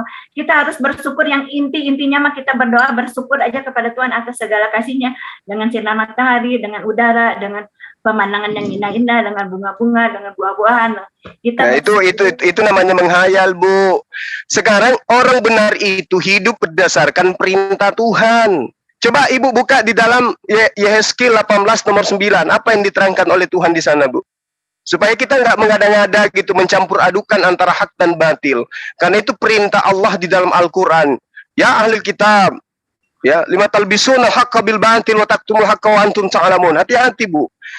Kata Yehezkiel 18 nomor 9, ini ikatan buat Bani Israel. Apa yang diterangkan? Hidup menurut ketetapanku dan tetap mengikuti peraturanku dengan berlaku setia. Itulah orang yang benar dan dia pasti mendapatkan hidup. Nah sekarang perintah dari Taurat yang ibu lakukan sekarang ini apa? Hukum Taurat apa aja sebutkan? Jangan ada ilah lain di hadapanku. Tentu. Hanya Bapa, hanya Allah yang mengutus Yesus yang disembah. Tapi karena manusia tidak sempurna, berdoa, Yesus mengajarkan minta kepada Bapa di dalam namaku. Terus? Kristen. Ya, berdoanya kepada Bapa, kepada Allah Yehuwa. Tapi di dalam nama Yesus, karena manusia tidak sempurna. Oke, jadi ibu yang tepatnya ibu ini adalah saksi Yehova. Benar? Saya belajar saksi Yehova juga. Terus apalagi yang ibu pelajari selain saksi Yehova? Sholat. Iya, sholat. Jadi ibu sholat, menjalankan sholat. Ibu sholatnya itu mengikuti syariat Islam? Iya. Kenapa nggak total di Islam aja, Bu? Bisa. Kurang pengetahuan. Belajarnya di saksi Yehova itu bagus. Prinsip hidupnya bagus sekali. Gitu. Ya udahlah, kalau demikian adanya, saya hanya bisa mendoakan ibu. Mudah-mudahan bisa kedepannya mendapatkan hidayah. Saksi Yehova itu adalah salah satu cara untuk menuju kepada Islam. Sudah banyak teman-teman kita dari Saksi Yehova itu yang kemudian memeluk ajaran agama Islam. Setelah mereka tahu bagaimana Saksi Yehova itu ternyata seirama dengan Islam. Hanya saja salah satu data yang digunakan oleh Saksi Yehova kemudian untuk memeluk Islam itu adalah nasihat Yesus di dalam Matius 5. Masih banyak yang ingin aku ajarkan kepadamu, tapi engkau belum sanggup untuk menanggungnya saat sekarang. Tapi ketika dia datang, yaitu seorang penolong lain, dialah yang akan mengajarkan kepadamu tentang hukum-hukum, keadilan, dan penginsapan dunia akan dosa. Jadi ada oknum yang akan datang setelah Yesus yang mengajarkan hukum-hukum, Bu. Yang akan mengajarkan hukum-hukum. Di mana hukum-hukum ini adalah seperti yang diterangkan oleh Tuhan di dalam Yesaya 42 nomor 1. Hukum-hukum itu jelas seperti yang diterangkan oleh Yesaya 42 nomor 1. Pak Zuma boleh coba buka Matius 5 ayat 17 Pak Zuma. Matius 5 nomor 17, silakan moderator. Matius 5 nomor 17.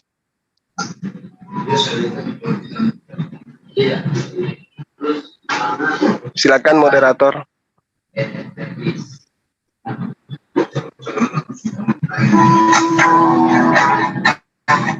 Maaf ya, aku sekalian searching soalnya aku juga hanya. Mobil SMK muatan Siapa itu? Ada musik. Ada musik.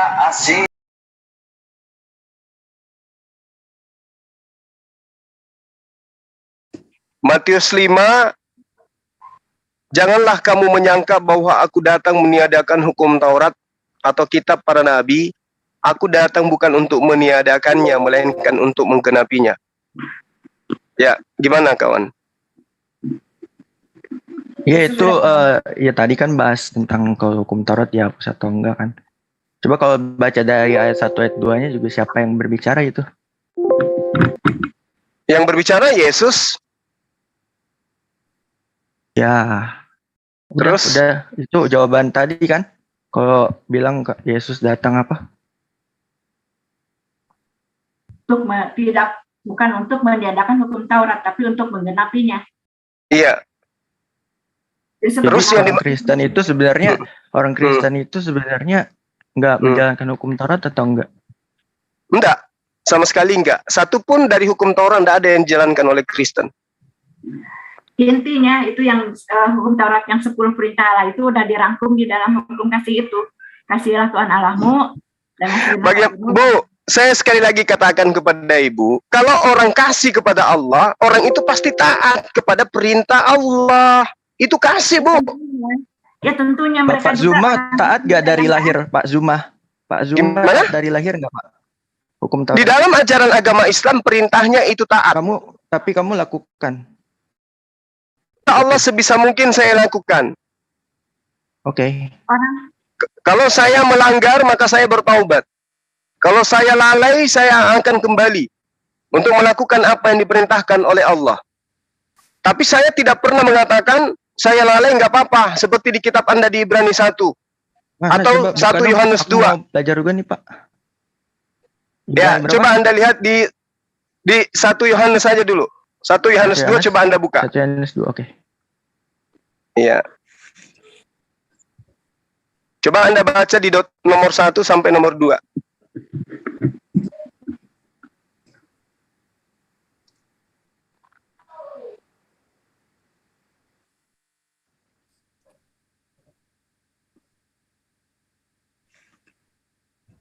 Ada? Anda boleh baca, silakan. Sorry aku ulang 1 Yohanes 2 ya. Oke. 1 Yohanes 2 ayat nomor 1 sampai nomor 2. 1 Yohanes 2 ayat 1 sampai 2. Anak-anakku, hal ini kutuliskan kepada kamu supaya kamu jangan berbuat dosa. Namun jika seorang berbuat dosa, kita mempunyai seorang pengantara pada Bapa, yaitu Yesus Kristus yang adil. Dan ia adalah pendamai untuk segala dosa kita, dan bukan untuk dosa kita saja, tapi juga untuk dosa seluruh dunia. Nah, ya, yang maksudnya apa tuh? Kan korban domba itu sebagai pendamai itu. Nah, oke. Nah, sekarang Kristen kalau punya dosa, apa solusinya? Bertobat. Ada Yesus sebagai pendamai. Bukan. Bertobat, Pak. Bukan manusia dosa itu. Bertobat. Oke, bertobat. Jadi ini salah ini datanya ini. Yesus itu menebus. Sekarang kan maksudnya itu kan karena seorang aku baca dulu ya yang lain tuh. Ya, silakan. Kristen itu nggak butuh tobat, Bu. Ibu jangan ngotori mulut lah. Ini emang Bentar ya, Bapak. Nggak perlu tobat Kristen itu. Dia tobat dari perbuatan apa? Menanti orang-orang yang bertobat sangat Oke, iya, itu muridnya, itu pengikutnya. Yang saya maksud ini Kristen. Kristen butuh apa bertobat? Bertobat dari dosa apa Kristen itu, Bu? dari perbuatan mereka. Dan Yesus itu, Perbuatan yang mana? Yesus itu menebus kesempurnaan yang Anda hilangkan, bukan menebus. Sekarang dosa apa yang Anda lakukan sehingga Anda bisa dikatakan bertobat? Contoh, satu. Misalnya, banyak tuh dosa apa? Iya, dosa dalam pandangan Islam memang banyak. Di Kristen yang mana? Coba satu. Mencuri, membunuh. Mencuri, oke. Mencuri itu ada di hukum Taurat. Jangan mencuri. Itu oke. Nah, sekarang Efesus 2 nomor 15 apa bunyinya, Bu? Nggak dibaca, bacain aja, nggak bawa aku. Dengan matinya Yesus Kristus, dia telah membatalkan hukum Taurat dan semua hukum dan ketentuan yang ada di dalamnya. Jadi ngapain Ibu ngotorin diri bertobat? Ibu mau mencuri aja. Maksudnya itu hukum Taurat tentang kurban-kurban domba itu. Kali ya. Jangan asal-asal, Bu. Ini kitab Anda loh. Ini kitab Anda. Tuhan itu. Iya, betul. Itu pengikutnya. Yang saya maksud ini Anda, Kristen. Jangan Anda samakan pengikut Yesus dengan Anda. Dengar, Efesus 2 nomor 15. Sebab dengan matinya Yesus sebagai manusia, ia telah membatalkan hukum dengan segala perintah dan ketentuan yang ada di dalamnya. Kenapa jadinya korup? Efesus berapa? Efesus 2 nomor 15. Kalau data-data yang kayak begini, adik, saya bisa kasih kalian itu minimal 10 data. Bahwa Kristen itu bebas melakukan apa saja. Taurat yang jinah, rajam, yang ini misalnya buntung tangan, mungkin itu yang jangan dipilih-pilih dong. Karena datanya membatalkan hukum Taurat dengan segala perintah dan ketentuan yang ada di dalamnya, Bu. Jadi jangan Anda kotori diri Anda dengan hal-hal yang kami bertobat. Nggak ada itu, Ibu. Itu kalau Anda bertobat, berarti Ibu masuk ke dalam ajaran murid-murid Yesus yang mentaati aturan Taurat. Ibu kan bukan lagi praktisi Taurat. Jadi ibu harus duduk kepada hukum Paulus. Engkau harus menjadikan aku sebagai tauladanmu, kata Paulus. Apa yang dikatakan oleh Paulus, Ibu, dalam 1 Korintus? Akulah yang menjadi bapakmu di dalam Yesus Kristus. Berarti ibu harus taat kepada Paulus. Persepsi saya sih nggak begitu. Betul, memang nggak begitu. Karena logika manusia kita ini, kita orang Indonesia, itu selalu diarahkan kepada Tuhan. Ini ajaran yang ada di kitab Anda, ini diperuntukkan untuk penguasa kala itu, yaitu Kekaisaran Romawi. Ini kita dapat datanya. Jadi antara Kekaisaran Romawi yang dihadiahkan oleh Paulus dengan Kristen Indonesia itu beda memang. Makanya ibu dalam kehidupan keberagaman ibu ke Islam-Islaman. Kenapa? Karena Islam itulah agama yang diajarkan oleh Tuhan. Yesus mengatakan, aku tinggalkan Islam untukmu. Damai sejahtera bagimu. Shalom alaikum. Apa shalom itu? Islam. Apa Islam itu? Keselamatan. Gimana cara mendapatkan keselamatan itu? Mentaati perintah, menjauhi larangan. Di mana larangan dan perintah itu? Al-Quran dan hadits. Makanya ibu sholat kan? Kenapa sholat? Karena itu perintah Tuhan. Gitu loh, Bu. Ditebus Yesus itu bukan dosa mencuri, dosa. Gak ada Yesus tebus menebus. Gak ada. Kan tadi sudah kubilang data Matius 8 nomor 4.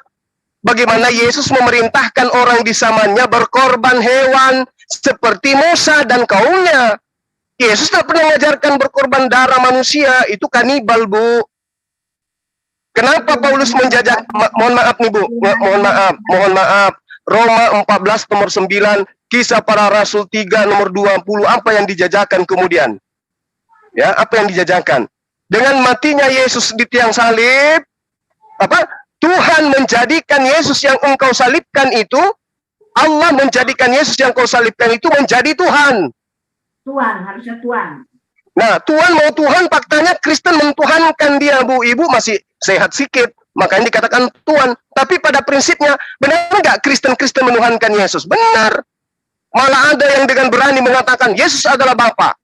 Yesus satu-satunya Tuhan. Bapa itulah Yesus itu sendiri. Itu loh, Bu, yang harus kita perhatikan. Lalu kemudian, data yang seirama dengan Efesus 2.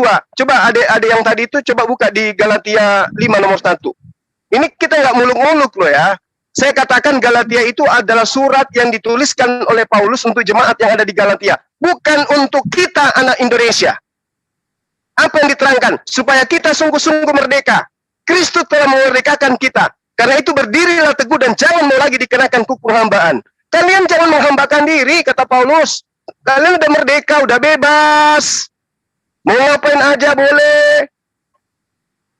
Oh, nggak bisa, kami bertobat. Oh, itu seruan-seruan bertobatnya Yesus dilimpahkan kepada murid-muridnya. Bani Israel, bertobatlah. Karena kiamat sudah dekat. Pengikutnya Bani Israel senantiasa bertobat. Tapi kalau pengikutnya Paulus nggak perlu. Mereka adalah orang yang merdeka, orang yang bebas. Layaknya ketika Adam di Gan Eden, diperintahkan oleh Tuhan, jangan kau mendekati satu. Apa itu Tuhan? Pohon buah ilmu pengetahuan. Semua yang lain bisa kamu lakukan, bisa kau nikmati. Tapi satu jangan, please. Apa itu Tuhan? Jangan kau dekati, apalagi kau makan buah ilmu pengetahuan. Itu kata siapa? Kata Tuhan. Identik itu, Yesus pun datang. Jangan engkau makan babi. Imamat 11 nomor 7. Jangan kau makan babi. Ada juga yang datang mempengaruhi. Ya udah makan aja.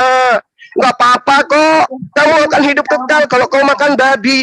Jadi pelaku di Gan Eden dan pelaku di abad pertama itu sama-sama menghalalkan apa yang diharamkan Tuhan dengan janji-janji hidup kekal, hidup kekal, hidup kekal. Inilah yang Anda anut saat sekarang. Ini itu imamat ya, yang jangan makan babi itu hukum Taurat. Nah, hukum Taurat. Imamat. Lagi-lagi kalau makanan nikmat begitu dikatakan, oh itu Taurat. Tapi giliran jangan bersinah, kami nggak bersinah. Kenapa? Karena kami masih menjalankan Taurat. Maksud berapa ya? Bukan yang masuk ke dalam mulut yang. Nah, jadi kalau ibu, oke, kalau itu yang ibu jadikan masalah, sekarang saya tanya, boleh nggak manusia itu masukkan ke mulut narkoba? Boleh nggak, Bu?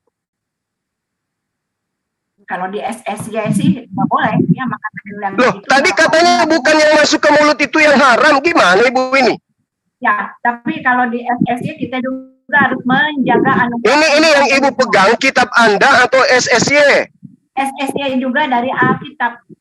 Nah, kalau SSY dari Alkitab dan mengambil data itu bahwa yang masuk ke mulut bukan yang haram tapi yang keluar dari mulut yang haram, kalau ibu mengambil sabu-sabu 1 kilo masukkan ke mulut, boleh nggak menurut kitab abang, ibu? Kalau merusak tubuh nggak boleh. Kalau di SSY itu merusak. Lalu buat apa data itu ibu jadikan sandaran untuk menantang apa yang saya katakan tentang Imamat 11 nomor 7? Hanya gara-gara haramnya babi mau dihalalkan, Anda mengatakan apa yang masuk ke mulut itu halal, yang keluar yang haram. Giliran ditanya, sabu-sabu, narkoba boleh nggak? Oh nggak boleh, itu merusak tubuh. Terus dalil itu untuk apa? Jangan, pokoknya kita harus menghargai anugerah kehidupan dari Tuhan. Merokok aja nggak boleh, tapi rokok itu merokok nggak boleh, narkoba nggak boleh. Ya, minuman. Tapi tadi katanya ibu yang masuk ke mulut. Bisa ibu makan selang. Itu bagi mereka yang makan babi mungkin, tapi loh, berarti perintah Tuhan jangan makan babi itu diboleh-bolehkan saja karena yang masuk itu kan tidak mengharamkan, yang keluar itu yang haram, ya kan?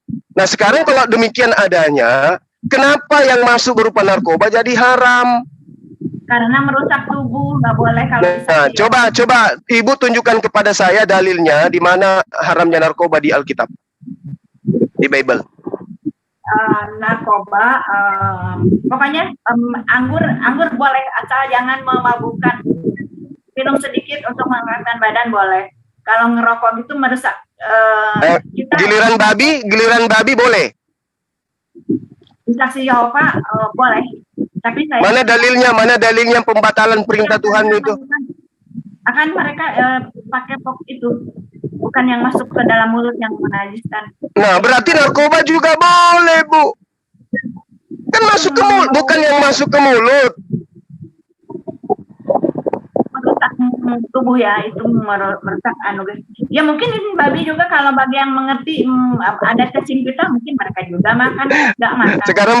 Sekarang begini, Bu. Ibu mengatakan Yesus datang menggenapi. Ketika babi diharamkan, digenapi jadi halal nggak? Tapi perkataan Yesus tentang haram haramnya itu perkataan itu, bukan yang masuk ke dalam mulut yang menajiskan, tapi yang keluar dari mulut.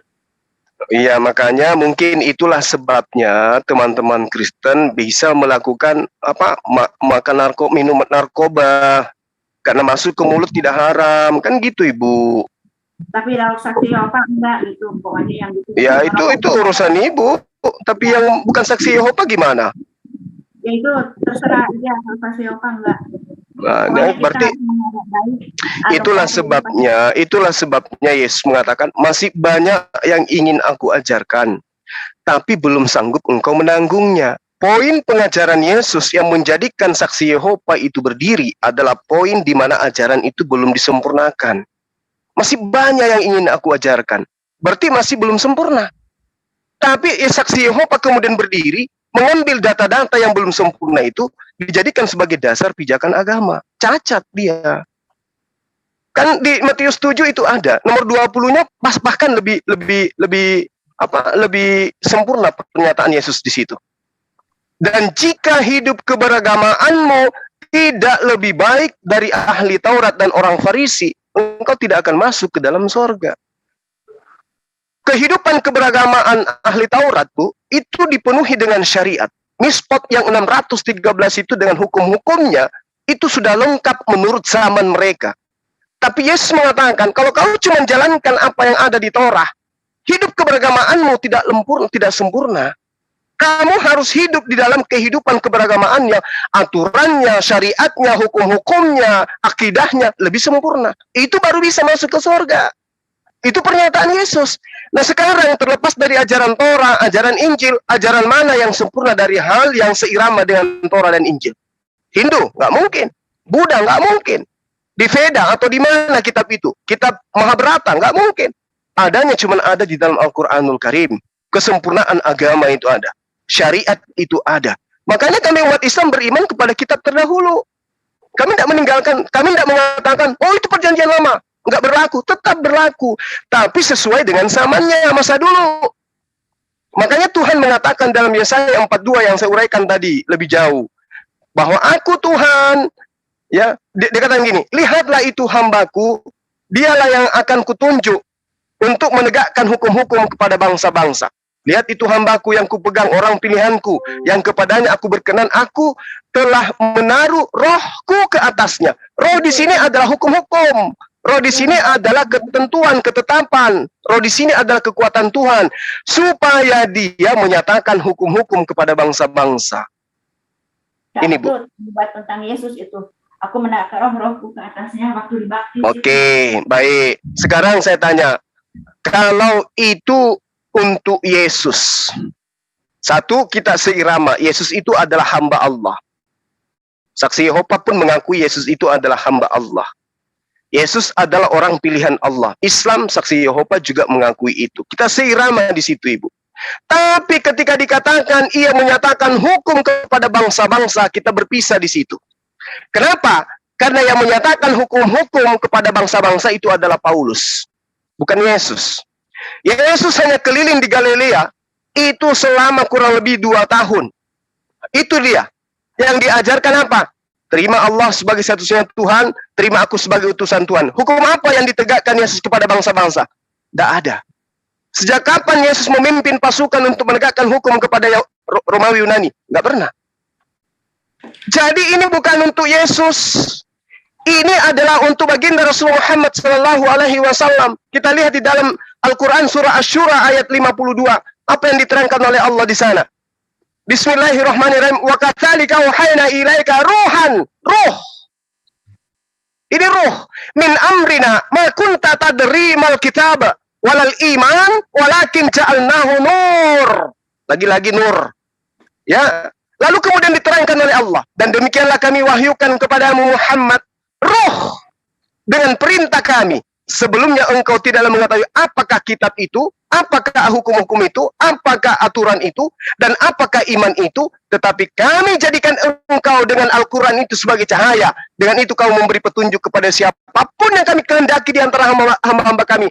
Dan sungguh engkau benar-benar pembimbing seluruh manusia kepada jalan yang lurus.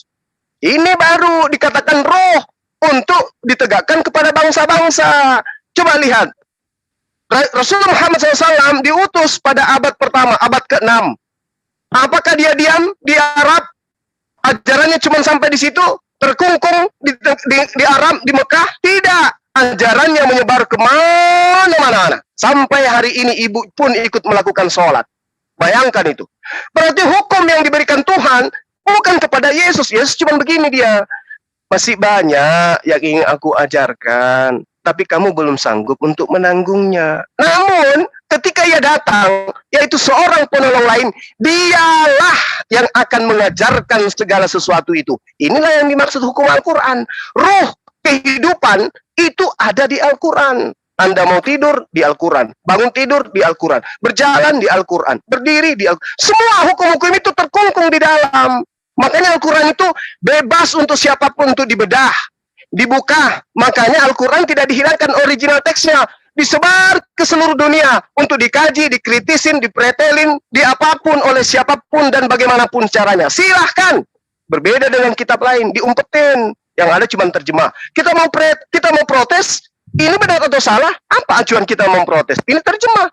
Mana original teksnya? Kita nggak tahu. Tapi kalau Al-Quran, puji silakan. Yang membenci Rasulullah, membenci Islam, silakan buat sebuah muktamar besar, tablik akbar, lalu kemudian adakan kajian terhadap Al-Quran. Setelah kalian temukan celah di Al-Quran, undang kami untuk kita berdialog. Ini loh kesalahan Al-Quran. Ini loh letak kekeliruan Al-Quran. Tapi sudah 1400 tahun pembenci-pembenci Kristen mingkem. Pembenci-pembenci Muhammad SAW mingkem, tidak bisa menunjukkan data bagaimana kemudian Al-Quran itu bukan kalam Allah. Tapi hari ini seorang Suma bisa menunjukkan bahwa kitab Anda bukan firman Tuhan. Seorang Suma yang tidak berpendidikan bisa menunjukkan kitab kalian itu bukan kalam Allah. Coba. Tapi kalau Al-Quran, siapa di antara orang Kristen terhebat di dunia ini? Negara mana yang paling benci terhadap Islam di dunia ini? Mampukah mereka mencari poin di Al-Quran bahwa itu bukan firman Tuhan? Tidak ada yang sanggup. Untuk menghilangkan original teks Al-Quran saja mereka nggak mampu. Contoh, misalnya Amerika, benci sekali kepada Islam. Wahai Arab Saudi, tolong masukkan Al-Quran ke negara kami. Karena di negara saya ada sekian persen Islam. Tapi saya perintahkan kepada Arab Saudi, masukkan Al-Quran ke Amerika. Cukup dengan terjemahan bahasa Inggris ya. Jangan kau masukkan bahasa Arabnya ya. Kami nggak mau. Apakah ada seperti itu? Nggak ada. Kenapa? Pencipta langit dan bumi yang menjaga, yang menjamin, yang memberikan sertifikasi, yang memberikan legitimasi terhadap Al-Quran. Kami yang mewahyukan. Kami yang menjaga Al-Quran itu. Terbukti. Sebenci-bencinya dunia terhadap dunia Islam, tidak akan mungkin dunia ini mampu menghilangkan original teks Al-Quran. Padahal itu sangat mudah loh. Misalnya ada negara yang selalu menuduh Islam itu teroris.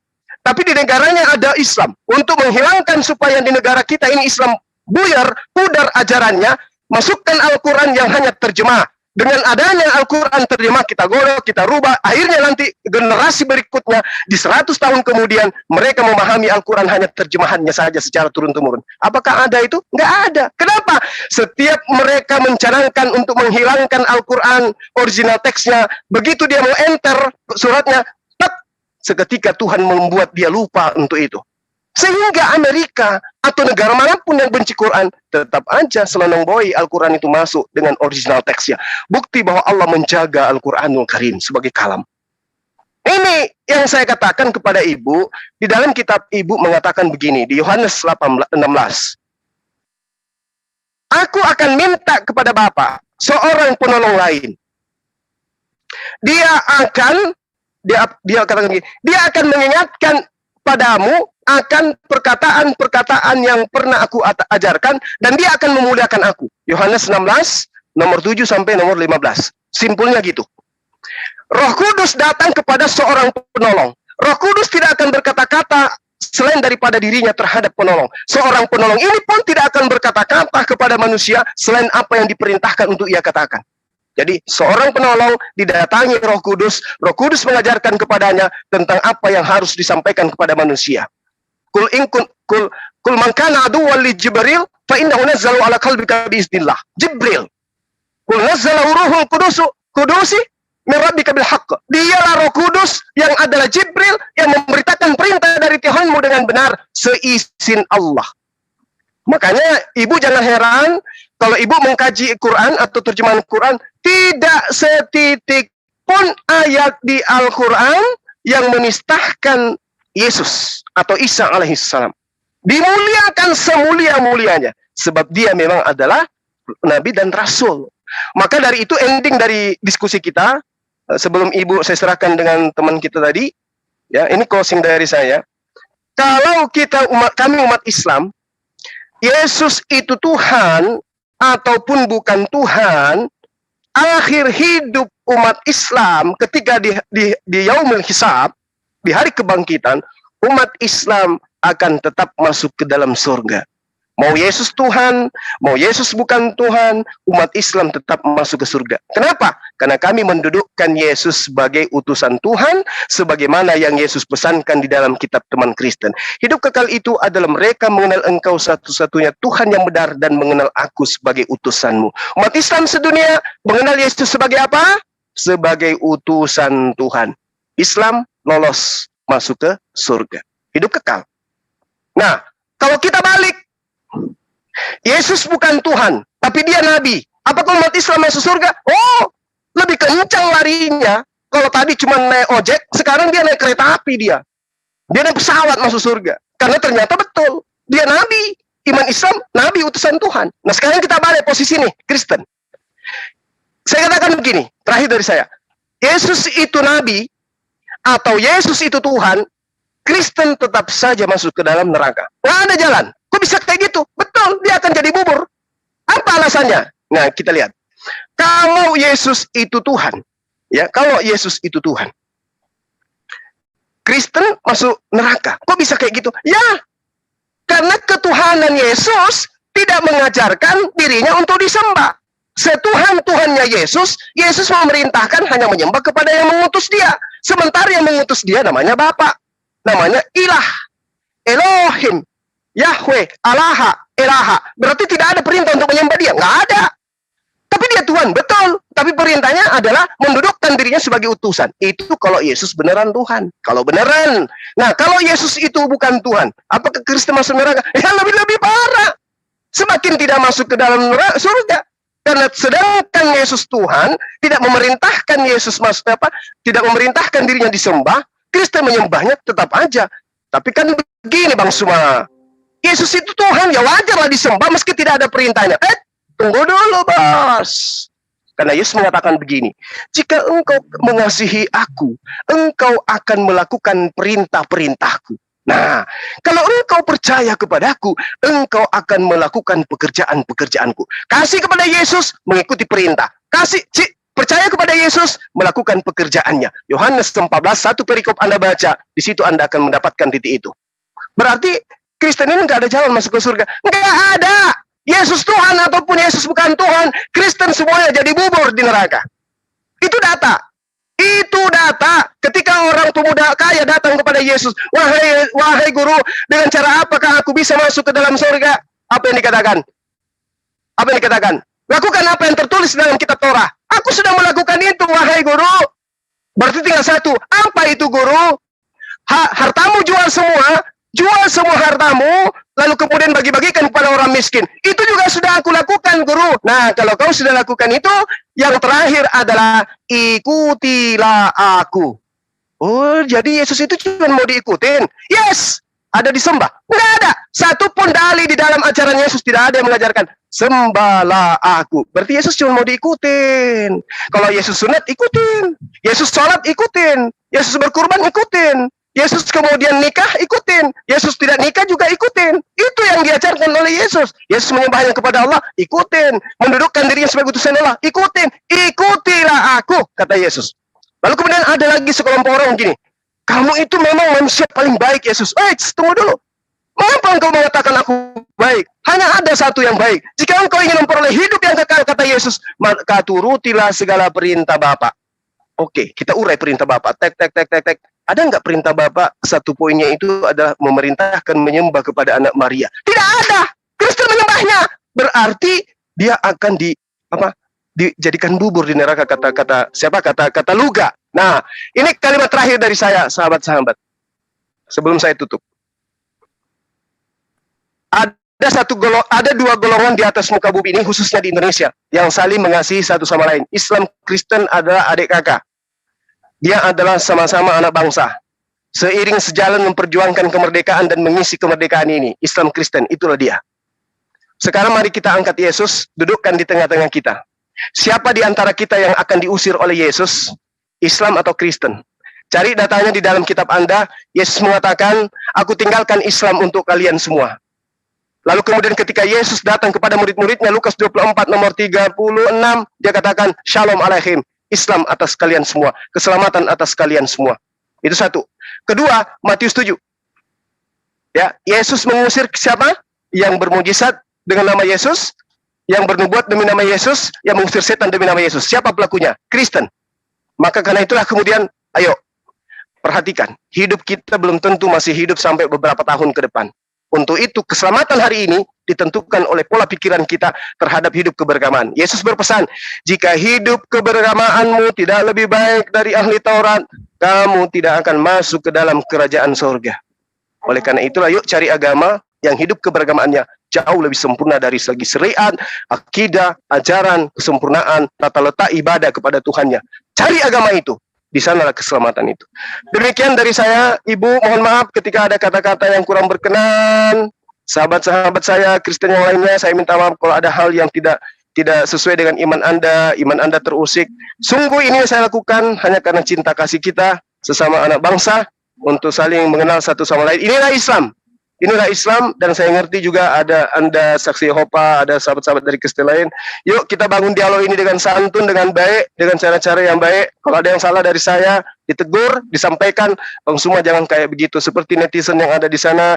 Bang Suma tolong dengan ibu ini jangan terlalu keras suaranya. Saya sudah berusaha, tapi karena memang dasar saya suara yang keras, ya mau kayak mana lagi. Iya. Untuk itulah, ya Bu, untuk itu saya minta maaf yang sedalam-dalamnya. Besok hari atau sebentar sore atau sebentar malam, kalau masih ada yang ingin didialogkan, saya Suma Zulkifli Mabas siap untuk melayani, menjamu ibu dengan teman-teman Kristen itu berdialog. Demikian dari saya. Yang akan menegur Bang Juma, saya. Oke, siap. Demikian dari saya. Salam tauhid, salam satu Tuhan. Assalamualaikum warahmatullahi wabarakatuh.